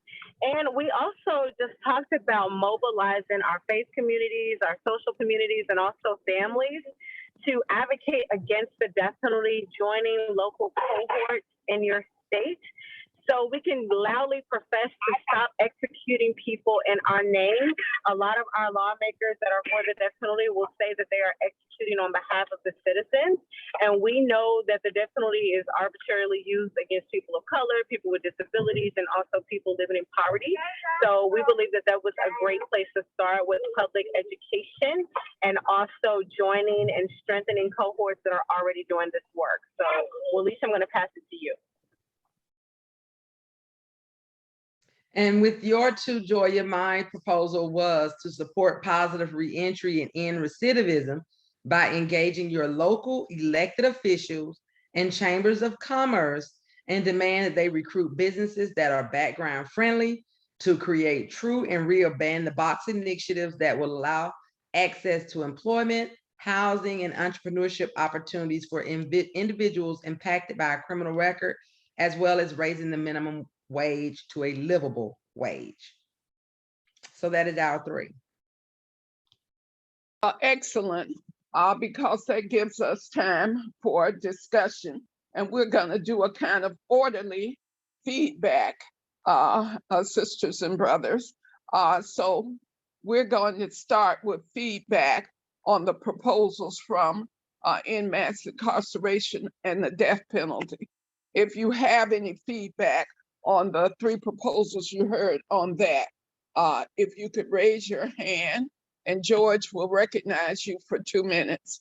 So Bobby Butts, you have 2 minutes. Thank you. I just wanted to say, if you guys can connect it to the repeal of the 1997 crime bill, I think that would be helpful too in the fight. And that's all I wanted to add. Do you mean the 1994 crime bill? Yes, I'm sorry. I do apologize. I got a lot of numbers. That's the Joe Biden bill, by the way. So yeah, I agree with you. Connecting it to that would be important. So now Joan Goddard has her hand up. I just wanted to ask for sure that we're going to get all of this information sent to us. I hope. I've been taking notes, but thank you. Okay, anyone else want to speak to the specific in mass incarceration and the death penalty action proposals? One more thing, the ACA3 Act, where the sheriff departments are making like millions of dollars off the backs of people, and the people we're spending our money and things like that. Maybe some of that too. But I know I'm gonna quit interrupting. Well, no, you're Bobby Butts. Correct. Okay, great. Well, you're on the team, Bobby Butts. So let's move on to immigration justice. Anyone want to say anything about the 3 action proposals, or to add any clarification, or to say anything on immigration justice action?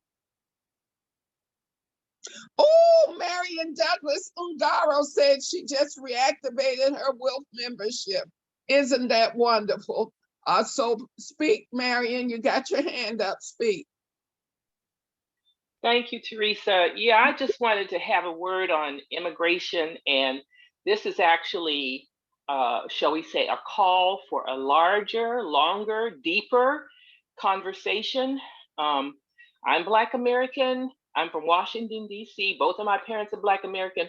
My family was created here in slavery before the United States even existed. Black Americans were already here. But we have a situation in the Americas, the whole continent, the Americas. So all the Latino folks and other folks who are from other parts of the Americas, this is about the Americas, not just the United States. That the issue of migration, immigration, which is a demographic issue, this is about who the population of your society is. And we have had, if you can't have normal immigration policies in regions and countries and societies that practice genocide, and this is serious. So I've worked in Peru, I've lived in Jamaica, I've lived in Kenya, I live actually in Italy as well as here. But when people come to the Americas, they don't have to give a crap about either the slavery descendants, I don't care if it's in Brazil or Puerto Rico or Canada or the United States, they don't have to give a crap about the indigenous people. And they even brought Nazi war criminals to live in the Americas after World War II. Okay, so immigration is not just the face that it's been portrayed. Nobody filters, no one screens people coming to the United States for their anti-Black and anti-people of color, positions and the way that their belief system. And this is detrimental. That's just straight up. And there's no place else. We have no place to go. The Black Americans have no second country to go to. Unlike other people who have a country where their family came from, Czechoslovakia, Poland, or even the Caribbean, All righty. Okay, thank you. So I'm calling for that discussion. Thank you. Well, dear sister, you can have it within Will, because we really need you to rebuild the Washington, D.C. branch of Will. I understand there used to be a branch in D.C. some time ago, and I know at least 20 sisters in D.C. who would probably join if you asked them. So let's No go problem. No problem. Wonderful. Well, let's go to Mary Harrison. She has her hand up. Yeah, I was in the immigration and breakout room, and I wanted to make sure that the foundation of all of our recommendations, every time we get on Zoom, every time we connect with the organizations that we're working with, that we emphasize how it affects women and children. Because I've been on those Zooms and we can talk about big subjects, and we do, but we rarely ever get to the women who are disproportionately, particularly women of color, who are disproportionately affected by all of these abuses and struggles that we've been talking about today. And in immigration, the field workers were interviewed, women field workers, and 80% of the women have suffered sexual violence. So, when you talk about all of these issues, please get the conversations to mention not only mention, but understand that, supporting women changes the world. And we have it in our hands to do that, and we have to speak out. This conference is designed to move from talk, Mary Harrison. There's a lot of talking going on, but we got to walk the walk right now. And that's what this conference is about. What are you doing in the community where you live? So if you're in San Francisco, what is the Wolf branch doing in the San Francisco Bay Area? What is the Wolf branch doing in Sacramento, in San Jose, in Fresno? Everywhere we build branches to do the work. That's what it's all about at this point. And as we move forward, you'll be hearing more about that, doing the work. So is there anything else under immigration justice? If not, let's move on to TPNW. And so, Judy, did you have something on immigration justice? I just wanted to quickly say that we need to include the whole BIPOC part of our discussion. Black, Indigenous, people of color, Pacific Islanders, all Asian groups, to bring diversity, a full-throated diversity, as well as reparations in terms of membership and action in WILP for our Black sisters and brothers. Thanks. Well, Judy, like I say, you got to move beyond talk. You have an all-white branch in the peninsula. I understand. Yeah, but let me finish. Don't interrupt me, please. Because one of the reasons that we founded the Fannie Lou Hamer branch was to bring attention to the need for Black and Indigenous women to be in leadership in the U.S. section of WILP. So I hear what you're saying, and I watch what you do. We're moving on. You interrupted me so that I couldn't finish. No, you were finished. Well, you finished me, but I just wanted to say Asian and other racial designations should be considered. Yes, give them in your brand. Excuse me, before you move forward, can I just say, can we cost connection the family regulation system, the CPS, when it comes to immigrant families, to make sure that we include, that we lift that up too, because they're having a hard time getting their kids back or even understanding how to navigate the system. And that's all I want to say. Bobby, what city are you? I'm in Riverside County in California. Well, I'm not sure where they is, but there are plenty of Californians on the call, and maybe they'll reach out to you if you're near their area. Thank you so much for speaking up so strongly, Bobby Butts. So now for the TPNW. Are there any folks other than the facilitators who want to speak on the treaty prohibiting nuclear weapons? Any comments about the proposals that Rebecca laid out? The treaty prohibiting nuclear weapons. Well, is there anything that Cheryl or Rebecca would like to add at this point? This is Barbara Nielsen for the stack. Go right ahead, Barbara Nielsen. Thank you. The name of the treaty is the Treaty on the Prohibition of Nuclear Weapons. It's pretty straightforward. We often get it wrong. And our Disarm End Wars Issues Committee has been dealing with a lot of work being done by lots of people, both in the committee and coordinating with branches throughout the country on working on the TPNW, in addition to dealing with our secretariat and our Reaching Critical Will office as part of the secretariat.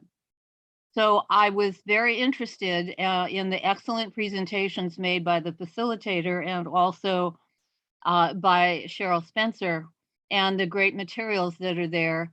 I am not exactly sure what having this group present top 3 actions is getting at, since we already have existing functions that are functioning well to work on it. And when I asked that question of our facilitator, I was told that she wasn't clear. She was simply tasked with getting 3 ranked priorities out of it. So I was just curious. Well, I will explain that when we get through all of the topics, but I do see that Rebecca has her hand up. Go ahead, Rebecca. Thank you. And to Barbara's point, I think what we're looking to do is to have, so we are all on many committees. I know for myself personally, I'm on 10 different committees, all having to do with peace and justice, and a lot having to do with nuclear weapons. So I understand that the WILF already has people working on this, but the idea is that all of us here today are here because we're concerned about human rights, and all of these issues are intersecting. So the hope is that we can bring this issue of the TPNW, and that folks that are interested in the death penalty will be like, oh, I do see there is a connection to my community that is very negatively impacted by the by nuclear weapons, and I want to do something about it. And here is something that I personally can do in 2 minutes. So we gave a list of actions that people can do personally, as well as perhaps a committee, perhaps your committee, Barbara, wants to take on. Maybe you're already doing that. Maybe there are other people who want to join your committee. It's not trying to step on your toes. It's not trying to take away anything from your committee work. It's trying to add people and resources to what is already being done so that it can be coordinated. If we continue to be in silos, we're not going to get anything done. So this idea is to coordinate resources and people so that we are all pushing forward in a positive direction.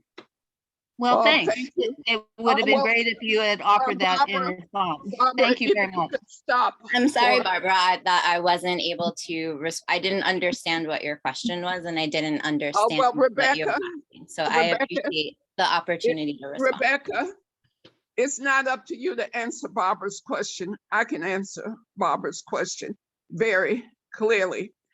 This is the Fannie Lou Hamer Branch Human Rights Conference, the first annual. And since we're on the topic of the TPNW, the Plowshares Fund has started a new fund called Equity Rising.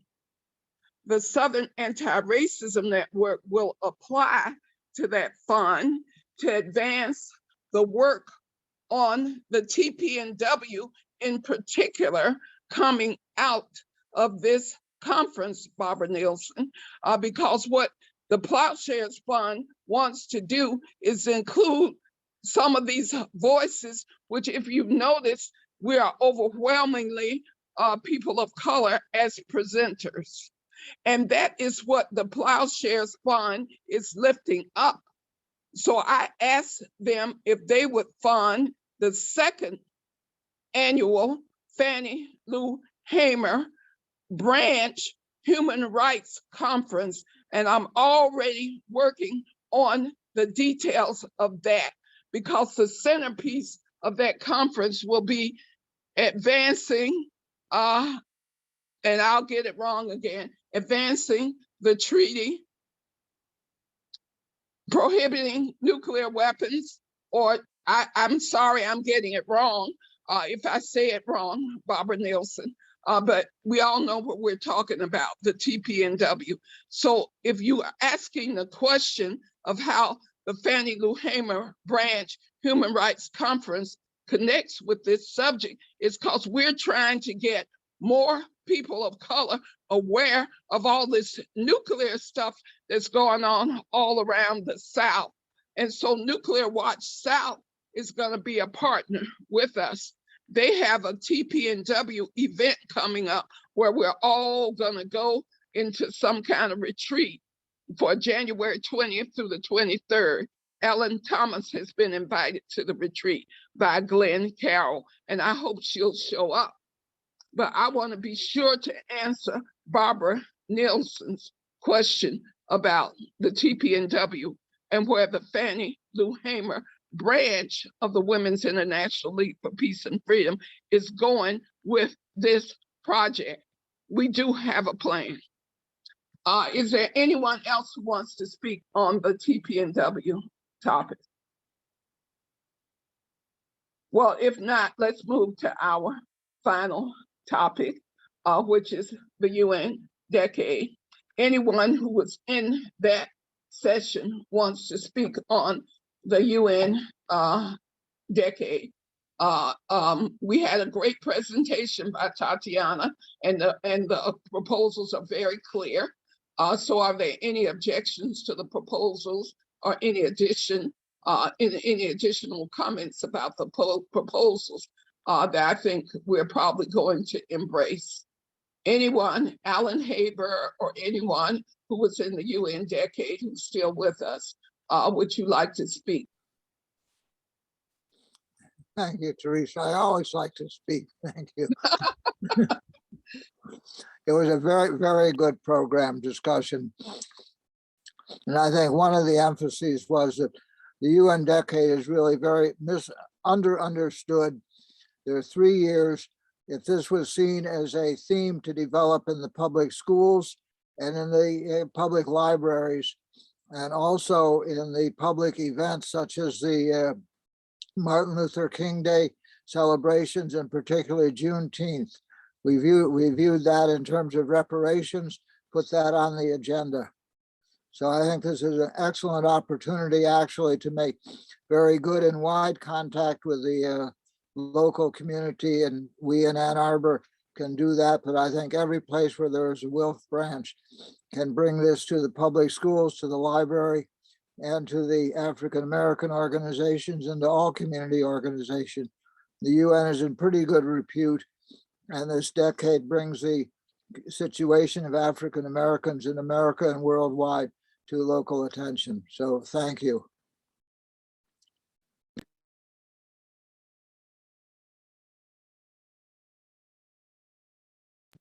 Thank you, Alan. I'm glad to be able to see you, see what you look like, since we talked quite a bit a few weeks ago, months ago, I guess it is now, around the Middle East Peace and Justice Action Committee. Something else that we need to delve into in terms of the Palestinian struggle. Absolutely, that can be the next Fannie Lou Hamer chapter program. Well, actually, when we meet up, when you come to Columbus, Georgia, on December 9th and 10th of 2022, you can certainly raise that. There will be space to raise that. Kareem Moore has his hand up. So Kareem, what do you have for us? Well, I just want to thank everybody for giving me the insight that I've received today, but I also want to see if there's a possibility to put on the table of working on how the child support laws is against active fathers and just how the system itself is just corrupt to have one person behind a bench that makes decisions pertaining to a child. I know this is not what this topic is about, but I think it's a very important one that has a lot of effect on mass incarceration, as well as the effect on our future for how that's going to present to continue these legacies that we all are a part of, because broken homes don't do anything for anybody. And being able to actually put that out there and have it justified in a way to let these two parents make decisions for a child that's not based on one man's opinion or one man's previous experience based off the last case he had, and putting as my experience, Black men behind bars or Black men in a predicament that they can't be fathers for their kids, or even have the system set up for Black women to actually make sure that the fathers aren't in the kids' lives to be able to benefit from the support that they need from the government assistance programs and everything. So I think that is a major factor that impacted me in my life, but also my business, Take That Media. We're actually working on a documentary that's regarding the child support and how that affects, how the impact that it has on actually active fathers, and how the women in that system is actually using the system to benefit themselves, to allow the men to not be able to see. Well, Kareem, we're like losing you a little bit here and there. But since you're here in Columbus, Georgia, with the Fannie Lou Hamer branch, that's what several of us work on. Janita Gibson Lloyd, Deidre Whittlesey, and I all work on the issue of making families whole again. So you and I will get to work closely together here in Columbus on that, because the women living in poverty are so angry at the fathers not being able to pay child support that they deny them access to the children for visitation. And it is a very painful thing to watch, with the women being so angry because of their poverty and feeling like the fathers aren't doing anything for the children, so they don't have the right to see the children. It has been the craziest conversations that I've had with grown women, but that's the way it rolls down here in Columbus. And if you got a felony and you can't get a job, there's no way you're going to be able to pay child support. So it's an important topic for us to talk about. But Dee Murphy has her hand up, so I want to call on Dee Murphy. Hi, I just wanted to speak on just briefly on what Karima just said. And I don't know, like his level of life experience or age or anything like that. It probably does not directly connect. However, I will say that as a survivor of domestic abuse, it would not have been good to be put into a space of forceful co-parenting with the father of my child. And we could not have survived without support. So this opens up a whole other discussion on patriarchy in our society, pay inequality, racial disparities and income inequality and such. So there's a lot more factors to, we really want to get people together and allow the fathers not to pay support. There's so much more work that we still have to do in our society before we're there. It's an ideal, but we have a long way to go. Thank you. Over. Well, thank you, Dee. Appreciate it. Anyone else want to speak on any of the topics?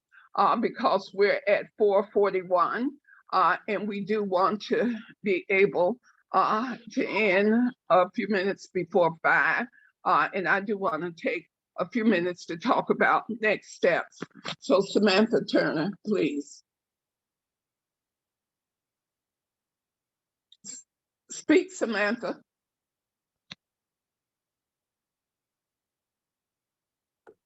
I'm sorry, somebody else has my name and she's the one with her hand up. That is not me, but yes, can you unmute yourself, the other Samantha Turner? I would like to speak. This is Odile. Go right ahead.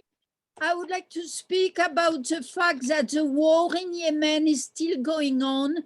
Bernie was going to call for the War Power Act, but he has not done yet. So please press him and press your representative. We need to end that war. It kills a child every 15 seconds. So the war in Yemen, please focus on it. I have done just any news in the Wilf US. So I hope you can read it. It gives a history of what's going on in Congress about it. And it's pretty deplorable because millions of children and people are starving. And our US arms are still going on to the Saudi. It's outrageous and we need to be angry and to end this war. Thank you. Okay, Odile. Well, we have 2 other hands up, Akinyele and Marion, and then Bobby. And I think we're gonna probably close the stack after those 3. So Akinyele. Yes, I just want to point out that in our discussion, that it was pointed out that there are connections between these issues with reparations. For instance, the question around nuclear war and nuclear military expansion, how the military budget is oftentimes used and prioritized in the United States, and it doesn't allow them to deal with issues like reparations. So that was one question that came up. Of course, it's connected to mass incarceration because the wealth disparity gap and other issues of disparity is one of the things that leads to mass incarceration in our community. And then we already pointed out immigration. Oftentimes when we think of immigrants in this country, we don't think that people from the Caribbean or Africa are immigrants. And they're specifically being targeted right now. So just wanted to point out the connectedness of these issues as we begin to work together to try to solve these problems. I also want to point out that if you weren't inside our workshop, you missed an excellent presentation by Tatiana on women's leadership in the reparations movement. And so hopefully, one of the suggestions was that we are able to share that with other folks. So I just wanted to make that folks aware of that if you didn't get a chance to witness it. Thank you. Well, Akinyele, we've known each other for a very long time. And so this is just deepening that relationship with the important organizations that you're involved with. NAPO and MXGM and on and on. So we're going to be working together in Georgia, Akinyele. You can count on that. So Marion, you're next on the stack. Thank you. I just wanted to note, this is the second time that I've seen and listened and read Odile Haber's intervention comments. And I believe, myself having lived in France, and that's my second language, that she's a French-speaking person. And this transcription is really messing up what she's saying. So actually what it would require for her is to have her speak in French and have somebody translate, because the way that this machine is interpreting what she says in English is wrong. I just wanted to share that, because if somebody's going by what's written there, it doesn't make any sense from what she was saying. Thank you. Marion, you amaze me. She is French, and she's very active in the Middle East Peace and Justice Action Committee of WILF. She's actually one of the co-chairs. And so I hope that as you get deeper and deeper into WILF and participating in WILF, because we desperately need you, Marion, we desperately need you. And by the way, we have a Black Liberation Caucus, and the caucus will be meeting on December 26th from 4 till about 6:30. So I assume you dropped your email in the chat, because George Friday will add you to the list of the Black Liberation Caucus of the Women's International League for Peace and Freedom. Marion, I know you'll be interested in participating. Thank you so much. So Bobby Butts, are you still around? Yeah, I'm still here. I just wanted to lift up the racial disproportionalities when it comes to family separation through the child welfare and the laws and formerly incarcerated people and poverty. And I just wanted to just make sure I lift that up, because I do work like that down here, helping families get up to par and learn some things and try to apply so they can get their children out of the foster care system. So I just want to make sure we have, I work with a lot of immigrant families too and organizations, and they're having a lot of issues too. Well, I just wanted to add that. Bobby, Yes. I don't know exactly where you are, but there are lots of branches of WILF in California. What is the closest city to where you are? Riverside City. I'm in Riverside County. The closest city is Riverside City or Corona. But I did put my information in the box. I just copied and pasted into my email and I pasted it in there. If somebody can reach out to me and then help me understand so I can be a part and try to lift these things up in that way. It's always been a dream, because I felt like it's just wanting to go to the UN and just charge America with a war on crime for, because of the chemical, the war on crack, or, the war on drugs, really disproportionate a lot of us. And like the lady said, like African Americans or Black people that live in America don't have a second place to go to, and we're treated just like immigrants as they treat them on different levels. That's all I just want to bring up. Well, so you put your contact info in the chat? Yes, I can drop it again one more time too. Yeah, please do, so I can make sure I have it. Thank you. Well, in these final minutes, before we play our musical exit, I just want to explain to people the strategic purpose of this conference. It wasn't a webinar. It was a conference, and I hope we can all agree that we did everything we could to engage you in participating in topics of your interest.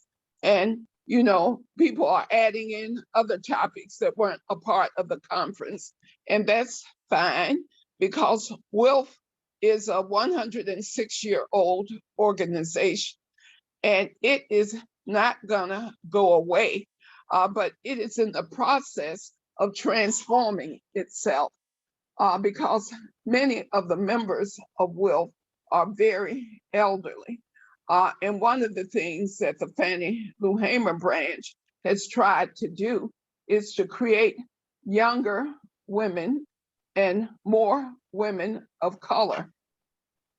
So across the South, over this past 9 months or so, we've established 3 new branches.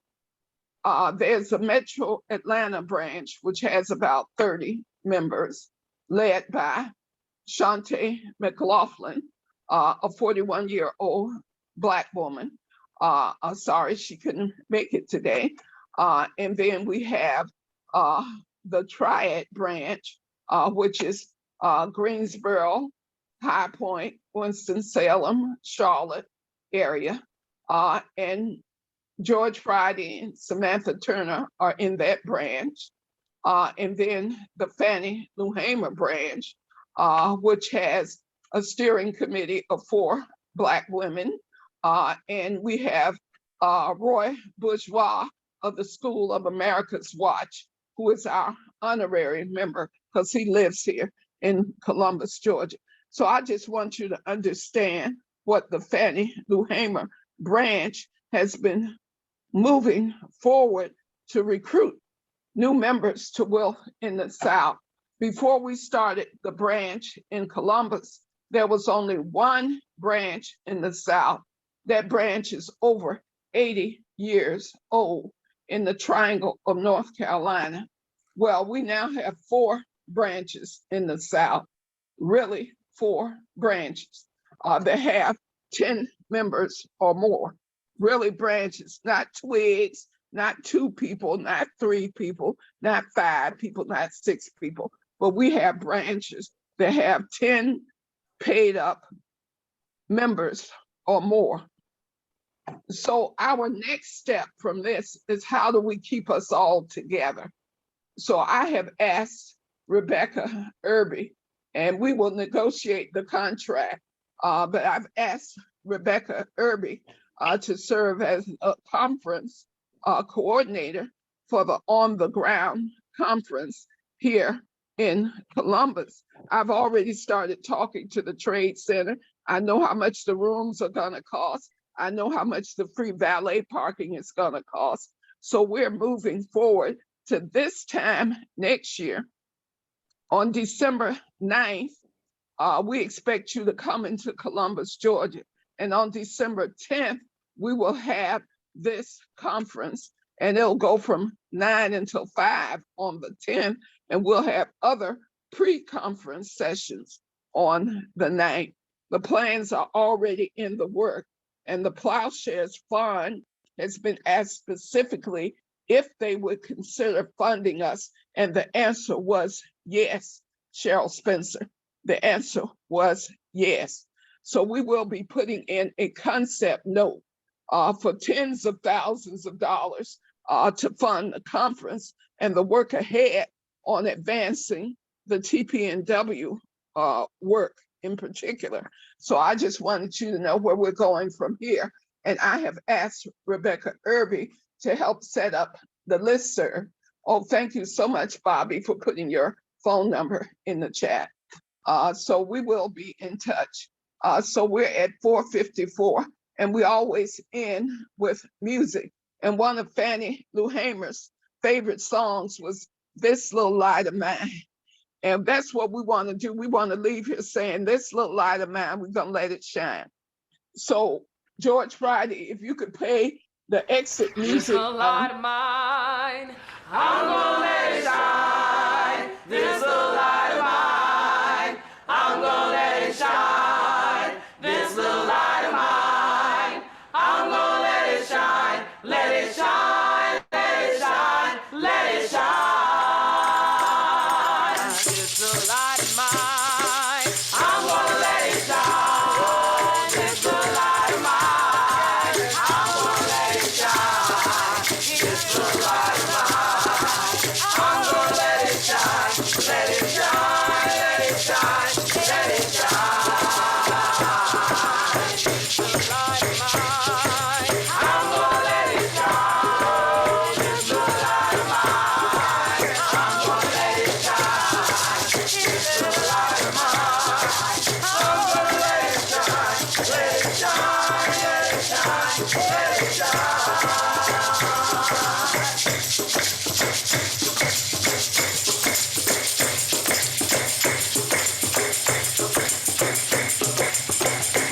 Everywhere I go, I'm gonna let it shine. Everywhere I go, I'm gonna let it shine. Everywhere I go, I'm gonna let it shine. Let it shine, let it shine,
That's Teresa. Beautiful. Thank you, Teresa. Yes, I have on my sweatshirt. You